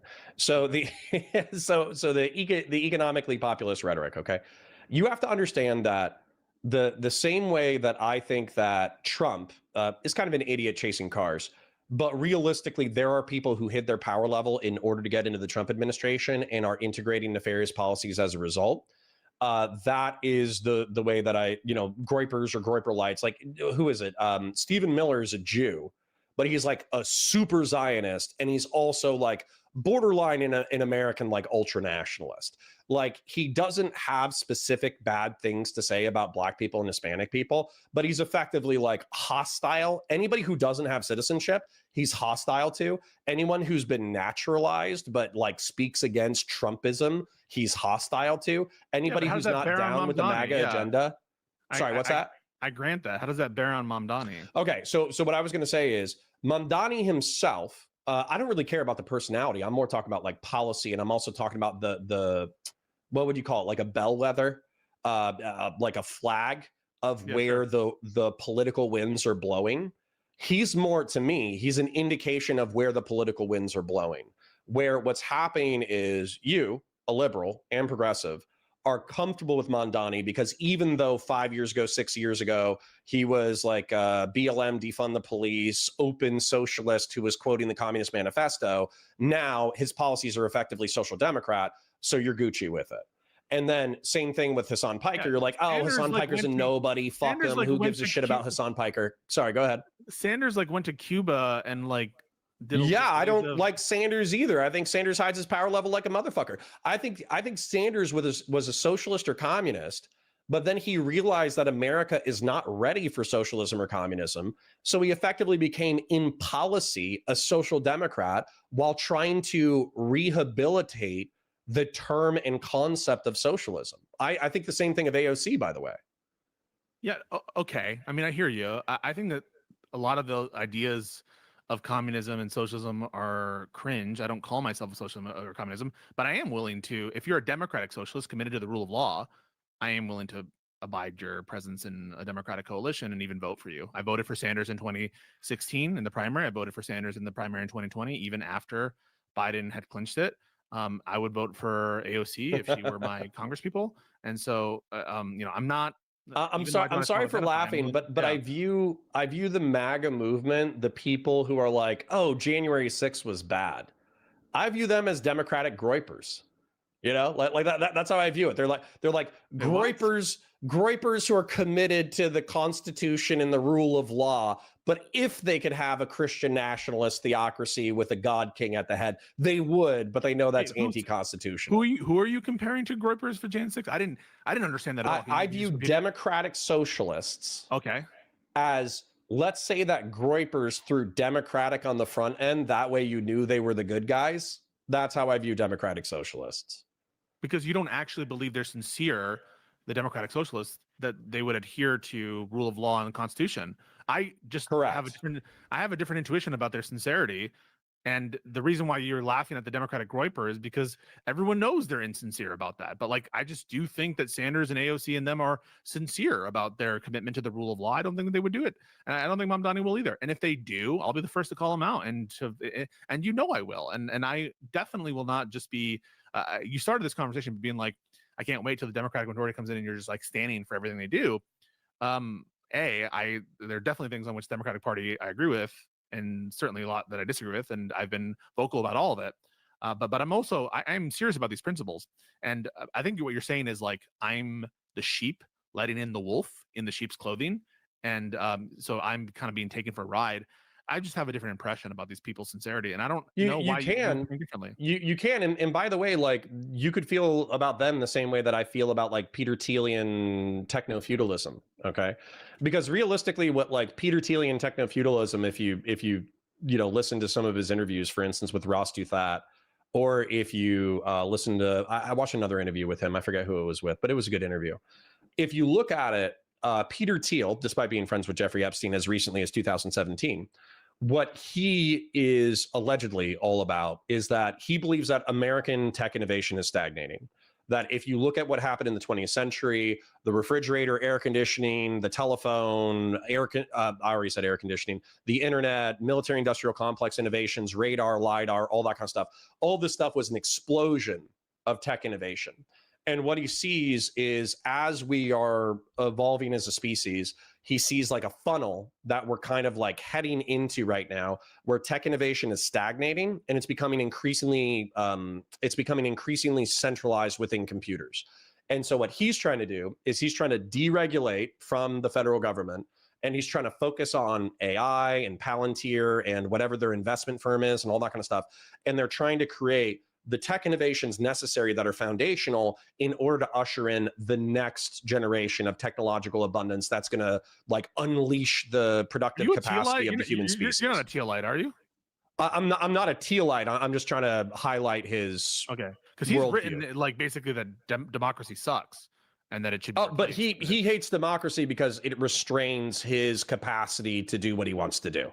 Right, but Sanders and AOC have no such statements out there that I'm aware of. I mean, the worst thing AOC I feel like has done is like say ignore the Supreme Court. She said that one time about Biden or something, and but you have to understand my perspective on democracy and capitalism. So I think that democracy is the worst form of government except for all the other ones, and I think that capitalism is the worst economic system except for all the other ones. But you start to see my frustration when you're like comparing, or you're bringing up Thiel, maybe to make another point. So I might be lost. So it could be me confusing. So I'm sorry if I'm frustrating you, Connor. Oh, like, yeah. Comparison from Thiel to AOC is like, it's so fuck, because Thiel is such a fucking piece of shit and a fucking alien in a human's body. And same with Yarvin. These guys they suck and they wear it on their sleeves.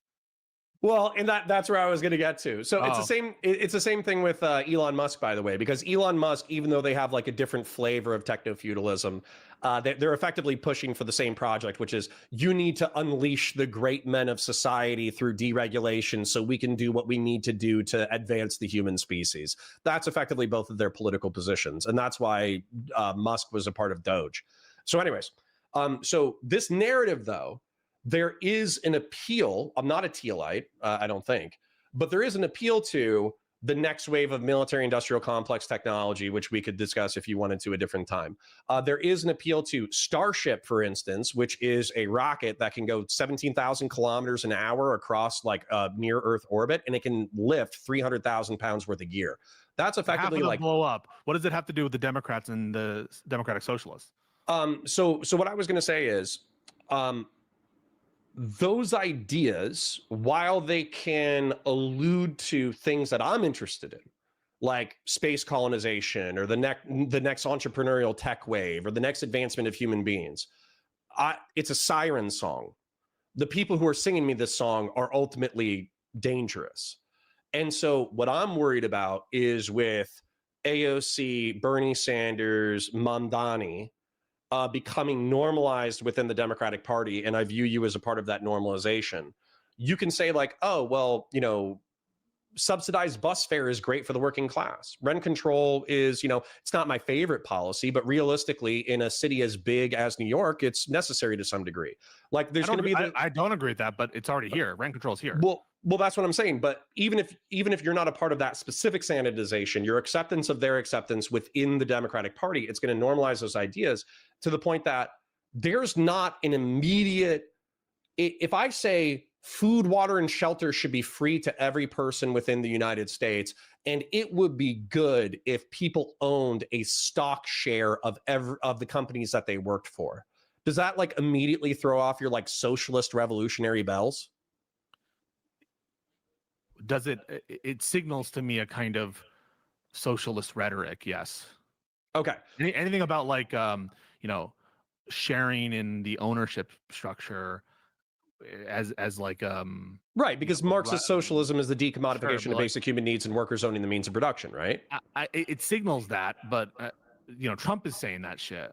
Trump is trying to get us to stock in all this in a bunch of companies. And a lot of libertarians who are principled, right? But like, are upset. I don't think that they are. I think they're just trying to get healthcare for people, bro. Right, which is again where I'm looking for hard lines, because let's say that a lot of people are frustrated with Paul Young, because he seems to play within the dissident sphere. And what I mean by that is he entertains their criticisms and their descriptions of the world, and then he'll do that for episode after episode after episode, and then he'll release one episode where he's like, this is the hard lines between me and this dissident right-wing group, right? Yeah, I know. Yes, I'm familiar with Paul. Right. So hold on. So I know Paul, and I believe Paul to be like an earnest person. I genuinely think that he's trying to go into the dissident sphere to understand it as deeply as possible, and then draw clear lines between himself and the dissident sphere. But what you have accused him of, and what I have accused him of, especially when he, well, what, you didn't accuse him? Have you accused him of mainstreaming or sanitizing dissident rhetoric? No. Well, you should have. Like, well, you should have. Maybe. Like, to me, that's kind of like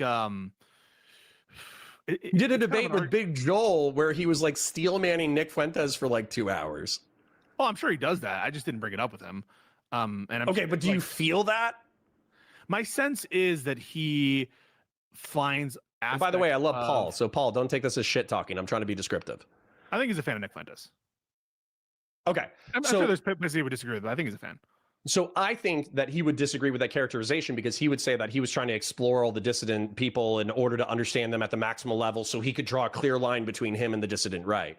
It's a fine line between an observer and a participant, and many people who have gone, trying to observe a cult or a culture or whatever, a particular phenomenon. they absorb it. They get wrapped up, and it's hard actually. I'm going to be honest. I watch a lot of America First. I watch a lot of like I said, conservative media.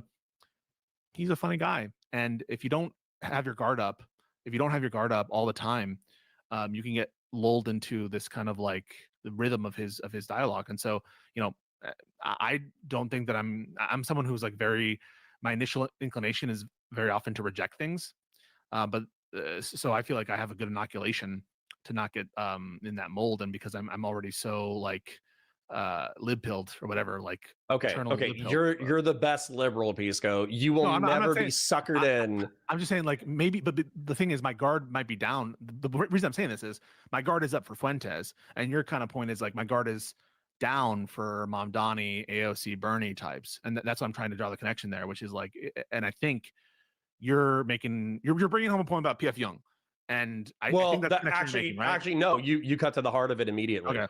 My criticism of a lot of liberals, including Josiah, including yourself, including Live and Learn, including IRI, including actually Hutch has been like I've been siding with Hutch the entire time, because Hutch is the one person who seems to have his defense up, is effectively like, I think that you guys, due to political pragmatism, wanting political momentum on your side, and also realizing how dire the political situation is within the United States, you are operating with your walls down when it comes to socialists and communists. And I don't like it. I see.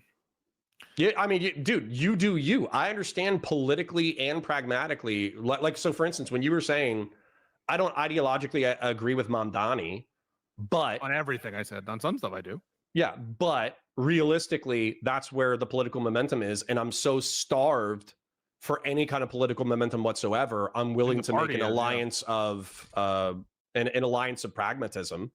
I understand it descriptively. I just don't It's like not it. purely. I mean, like, I think there might be other candidates who more align. Like, if I had to pick a candidate who like most aligned with me, I'd have to think about it a little bit more.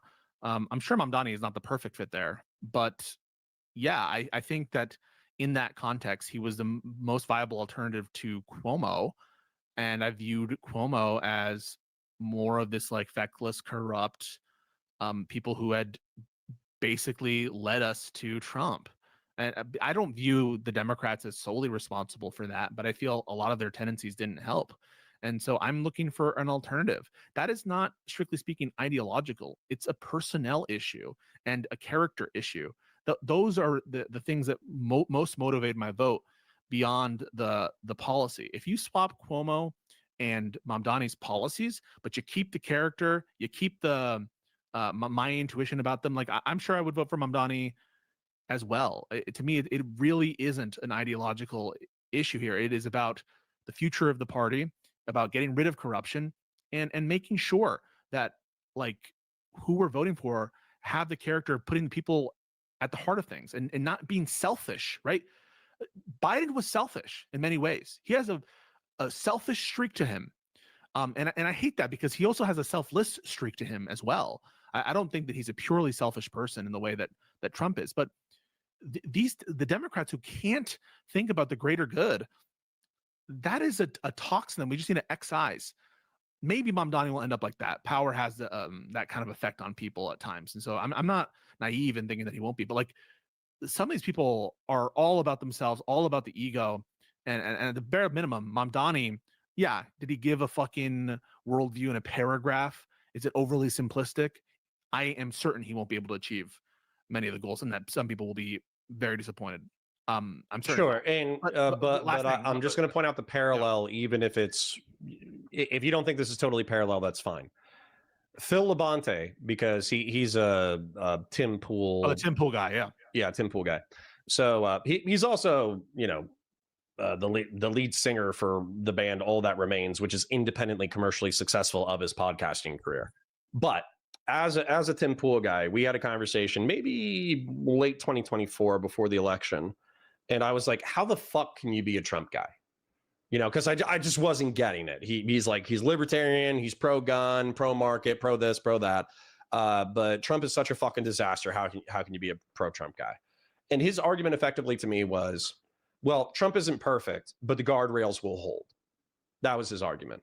And so I feel like when people appeal to Mamdani not being able to achieve socialist or communist policy and or even his proposed policies that are social democratic in nature, that he will probably only be able to achieve 10% of what he wants or 30% of what he wants. I feel like it's a similar appeal to ineffectiveness where they're not really saying like, oh yeah, I disagree with his ideology. They're really saying like, well, his ideology, meh, but he's not going to be able to do it anyway, so who cares? And that's kind of how I hear that. Yeah, so I think that there are many differences. The first, I understand what you're saying. You're basically suggesting it's kind of like, oh, it's no big deal. He won't be able to do it, whatever. He's not promising to do the crazy ultimate tier shit of making New York a fucking a haven for Sufi Islam or making it. But that's what Hassan does, dude. Every time Hassan's on stream, he's a socialist. Every time Hassan does an interview, he's a social democrat. Okay. So yeah, a person does one thing, another person is a separate person. I don't know, like how would you? No, dude, I view anybody. This is just the way that I view it. Anybody who has socialist or communist rhetoric, unless they're specifically disavowing these ideas and they run as a social democrat, I think they're hiding their power level. He disavowed Hassan on stage in the debate. He just said he didn't why the VIP party. What do you mean why? On the 9/11 why did he stuff. disavow Hassan On the 9/11 stuff? That has nothing to do with socialism or communism.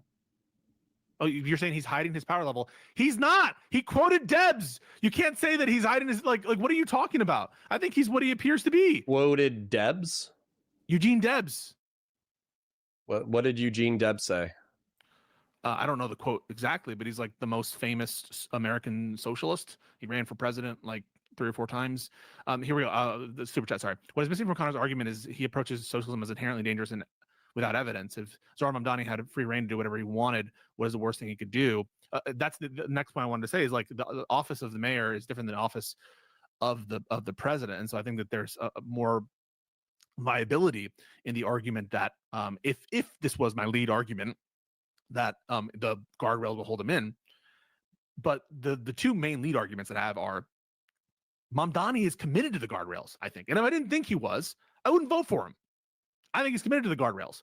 And if he starts being outside of the guardrails and showing that he's not committed to the guardrails and starts doing some crazy shit like imposing, like I said, illegal taxes or trying to like take ownership of a store without authorization, contrary to what Hochul is giving in terms of leeway from Albany, that's number one. And then the other part is he is not an unhinged, delusional piece of shit, horrible person like Trump is. I mean, those are your super chatter. No, your super chatter is 100% correct. Your super chatter is saying that I am presuming that the ideology of socialism is inherently bad. I think they might have said that I didn't have evidence for it. I would appeal to history for that, and that's why. So for instance, like you guys might not see it this way, but this is the way that I legitimately see it: is a state that is powerful enough in order to redistribute food, water, and shelter, effectively like at the state's whim, and then also a state that is large enough to enforce ownership of the means of production is a state that's big enough to be authoritarian. And if you look at the history of the 20th century and early 21st century, it's almost exclusively like every socialist state that's ever existed ever has been like authoritarian. And the ones that weren't, they survived for 3 years and then they were stomped into the ground. So yeah, like they are correct. I view socialism as a necessarily pernicious ideology that even if it starts out well-intended, becomes authoritarian over time. Okay, and you can say that. I'll note though, however, he's not doing what you're claiming he's doing, which is like hiding his power level. He's never said that he's not a democratic. Wait, but if he says like, "Hey, I'm a socialist," I'm gonna quote Eugene Debs. That's like worse for me, not better. That's worse. What do you mean? What do you mean? If he's willing to do that, you're saying that so every communist, every socialist is a tanky. It's like a Stalinist. I mean, that's basically what this is the argument that I had with a narco-communist and a narco or libertarian socialist back in the Twitch and YouTube politics days.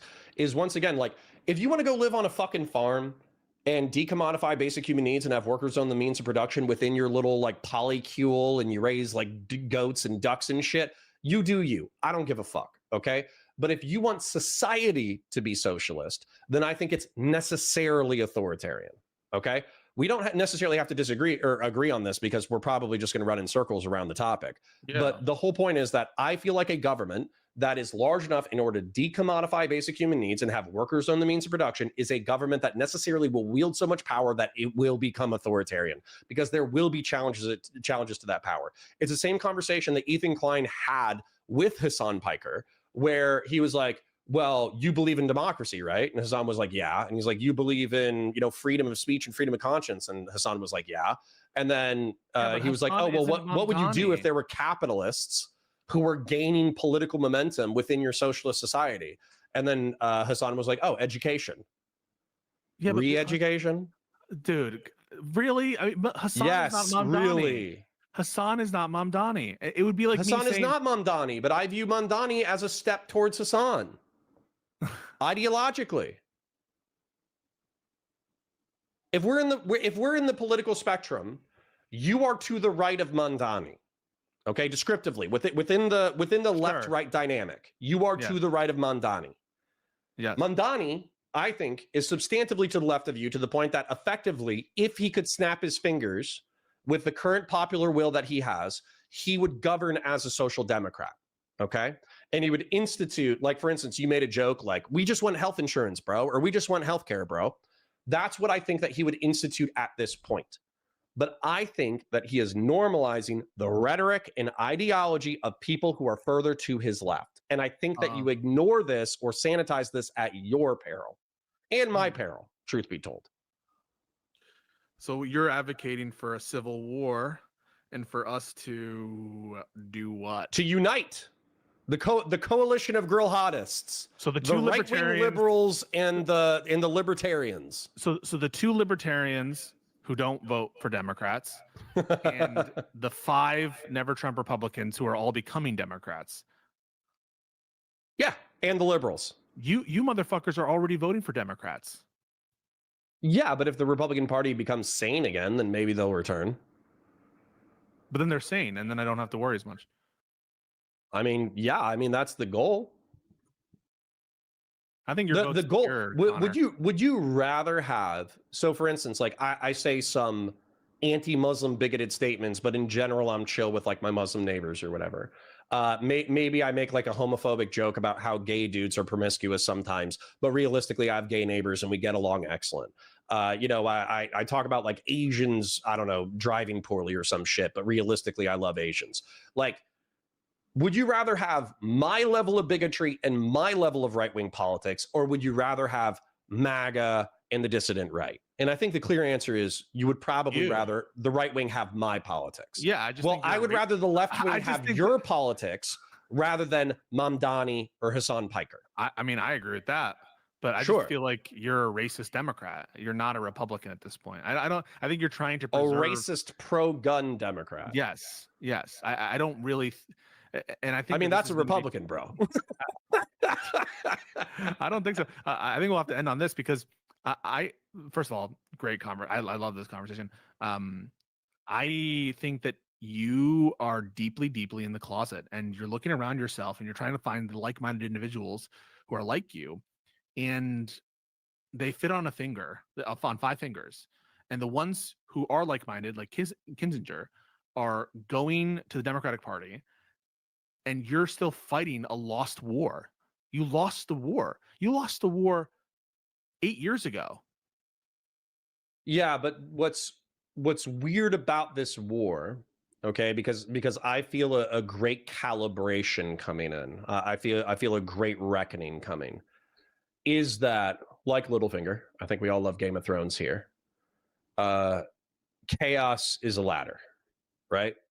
And so what's going to happen when Trump steps down is it will be a scramble for power between the neoconservatives, the constitutional conservatives, the fiscal conservatives, the social conservatives, the Groypers, the dissident right, the NatCons. And so if you concede the entire Republican Party to the NatCons, who hide their power level, and the Groypers, then effectively what you're doing is you're solidifying Trumpism or Trump-esque policy and rhetoric as the way the right wing will be for the next century. And I don't know about you. I don't know about you. I'm exhausted by a decade of this shit. So I'm not interested in that. I would rather the neocons, con-cons, I would love all of them to rally and fight for the soul of the right. They have no credibility. It doesn't matter. Romney We're starting from scratch. Credibility. They're either dead. Cheney just died. They don't exist. They're gone. They're Democrats, or they're converted to MAGA, like Dan Crenshaw, where they're willing to play the Game of Thrones, or Nikki Haley type, which I hope after what she did, selling our country out by endorsing MAGA for political advantage, you're gonna run to her arms after she did that, after she fucked us over. This party, no, but maybe she was dead. But hold on. See, here's the thing, because we're also talking about a generational changing of the guard. The boomers in the next 20 years, regardless of whether or not we have another pandemic disease that acts as boomer remover, we will have a changing of the guard. And so while I only stream to 100 to 300 people, depending on the topic, by the way, like the stream, share it with your friends, engage with chats, super chats if you got them, memberships if you got them. While I only stream to 100 to 300 people, this is, at this time, financially viable for me to go for the next decade. And so if this is financially viable this early into my digital media career. Oh, I don't doubt. Wait, counterpoints. Connor, I don't doubt. I want to make the conversation. I don't want to be you are a viable media person. You're a viable creator. So why You're- wouldn't I want to reform the right to the way that I want it Because to your be and find audience is like-minded people? Democrats, Connor. Your audience is Democrats. Half Your of them. audience are liberals. And by the way, people half who are of them voting are for liberals. becoming increasingly racist and pro-gun by the day. You I have know? one more super chat. Connor's brother said he's pro-public option for healthcare. Is that not socialism? How are we sure No. Connor isn't hiding his power level? Also, you're right. It's not the decommodification to basic human needs. Basic human needs is food, water, and shelter. And by the way, and by definition, Mandani's not advocating for socialism. The only thing that's socialist about him is the fact that he calls himself socialist. Correct? His policies isn't socialism. Correct? you just yes or no'd me. Say it again. You just said public option isn't socialism. It's not decommodification. Blah, blah, blah, blah. Then by definition, Mamdani's policies aren't socialist. Correct? Yeah, they're social democrat. Okay.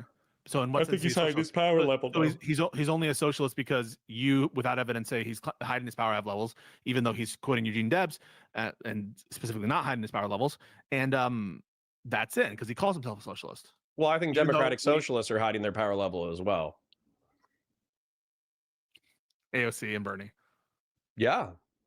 You brought up some of my evidence for that, by the way.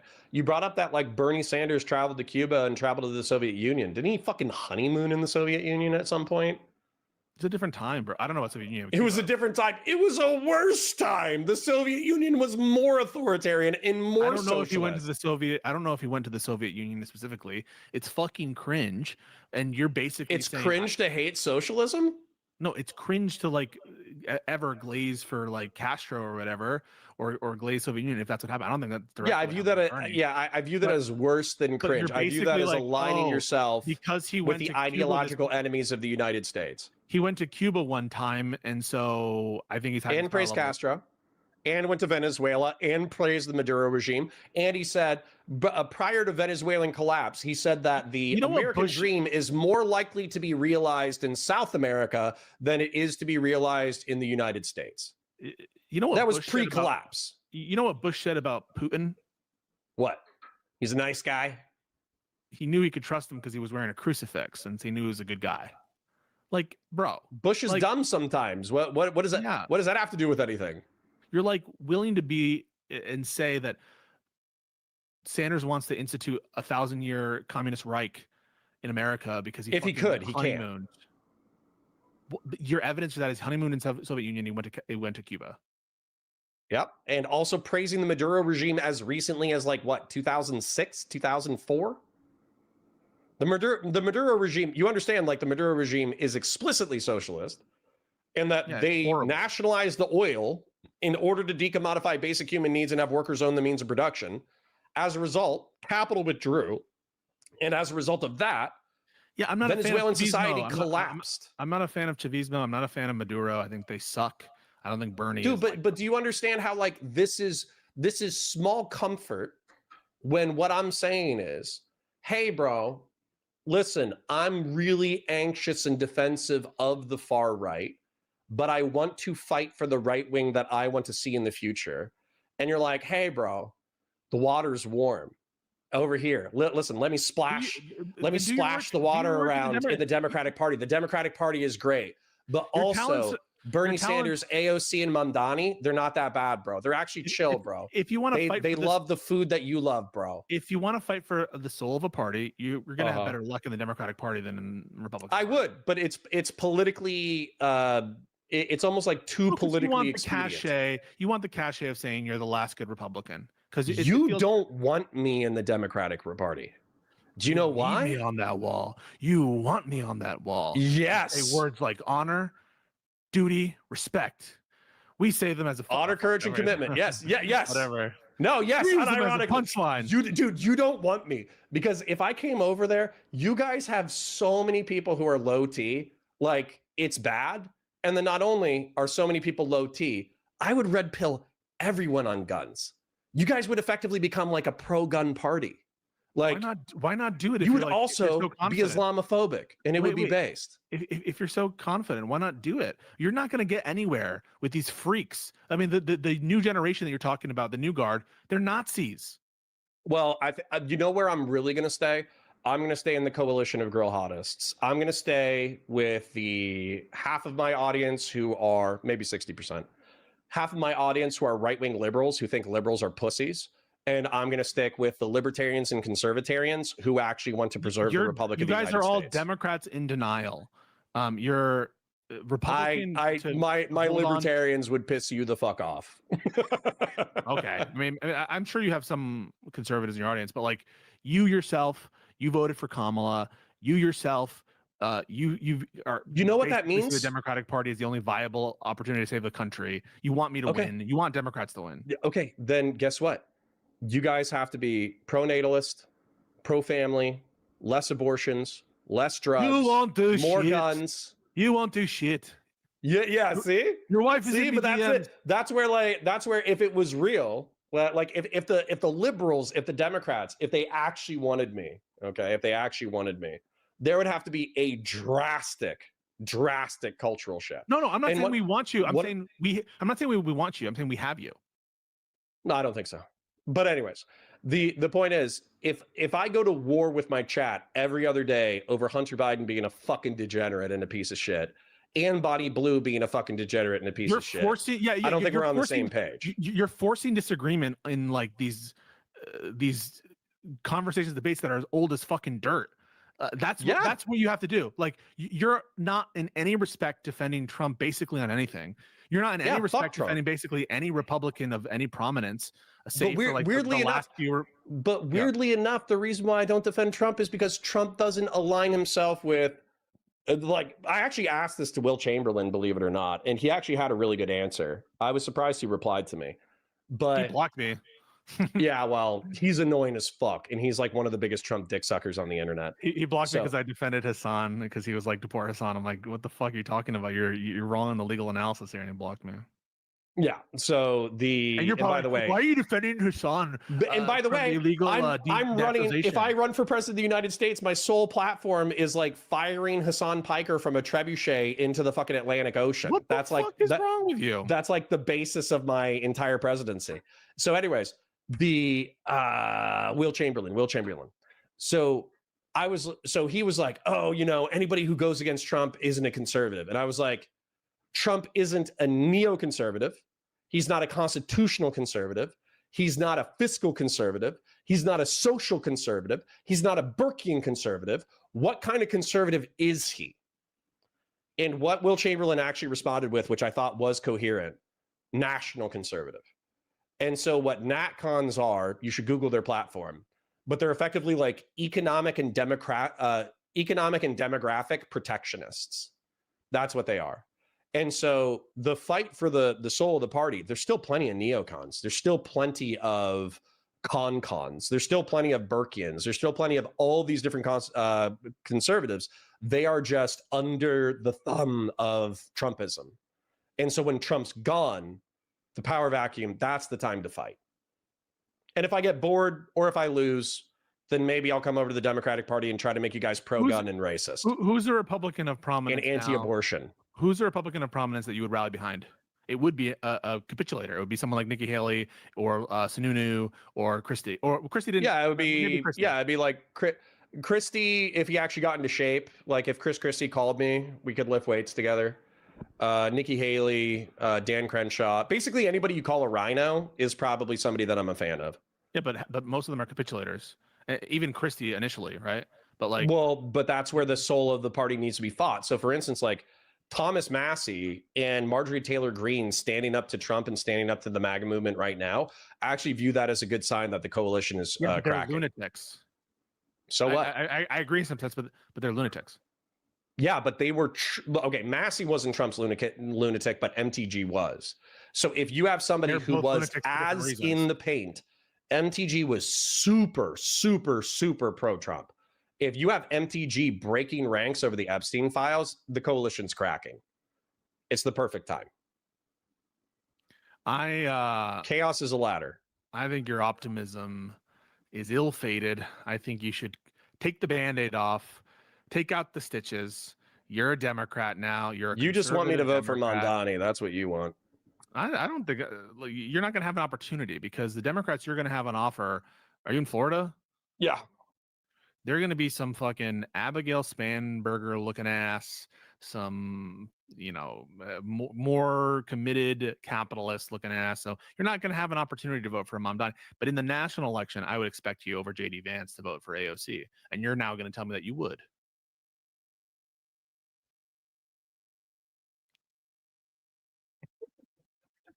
You would vote for JD Vance. So in what No, sense if AOC is running as a fucking sock dem, and you gave me JD Vance, and let's say JD, this is the argument that I've actually had with myself multiple times, and I don't know how to answer the question. So let's say JD Vance, he actually becomes like a technocratic god, right? He takes like abundance liberalism mixed with American militarism, mixed with some level of like technological investment into the next generation, mixed with like free market capitalism, mixed with some kind of like technocratic design for the next generation of American cities. If he took everything that I believed in and he synthesized it into a popular platform, then and then he actually kind of like disavowed Trumpism, that would actually be something that I would have difficulty not checking the box for his name. Now, here's the thing though. The only reason why I like in good conscience, I might not be able to is because of how hard he buddy fucked Ukraine and how hard he buddy fucked USAID, resulting in hundreds of thousands of deaths. That's something that doesn't wash out real easy. Bro, he's an authoritarian. Who the fuck cares? I'm like Buttigieg. I'm scared. He's a man. He's a man who does what. He's a man of the moment. Yeah, you're like, I'm scared of AOC because she might turn out to be authoritarian. Like JD Vance is an authoritarian, and yeah, I think JD Vance is what you pay him to be. Okay, in some ways, so is Trump. He's taking bribes. No, I think Trump has a vision.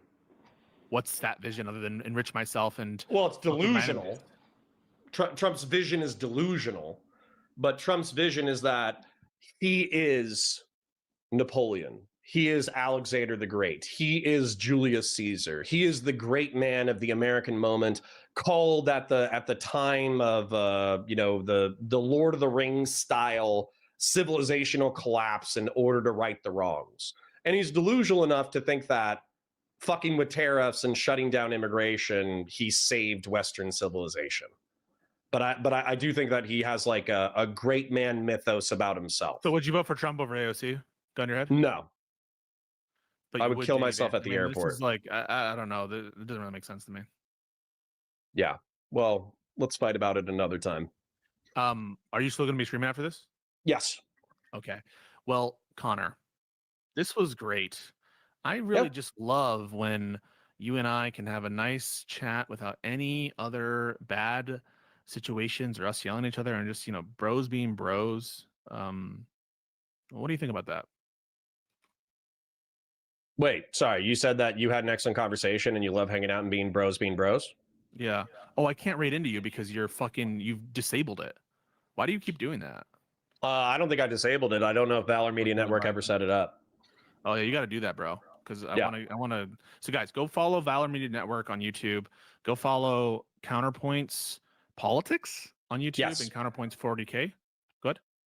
Yeah. So if I could chill real quick. So Counterpoints 40K is obviously one of my main channels. I break down the wonderful world of Warhammer. I also launch Counterpoints sci-fi and Star Wars. So if you want to break down Star Wars lore or science fiction lore, YouTube search those. Where I do political content though is two places. Monday through Friday, 9:30 a.m. to 2:30 p.m. I'm live on Valor Media Network.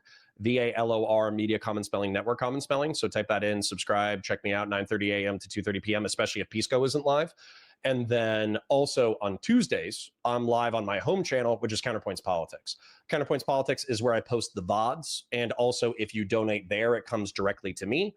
Whereas with Valor Media Network, I have a rev share on the channel.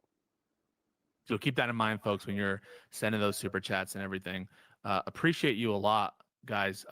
Stick around just for a second. For those of you who wanna, I'm just gonna conclude a little bit. But Connor, always a pleasure. Let's stay in DMs and we'll talk again real soon. Whenever it's clever, man. Setting it up for the weekly or whatever, maybe we would just have a dry convo. However, whenever it feels like we're bubbling over with things that are happening, then I think we always have an excellent conversation in those moments. 100p. And also, for those of you who are following Connor, Live and Learn tonight at 7, and that'll be a lot of fun. But thank you again, Connor, and talk real soon. All right. Appreciate you, bro. Bye now. I'll catch you tomorrow at 9:30 a.m. Bye for now.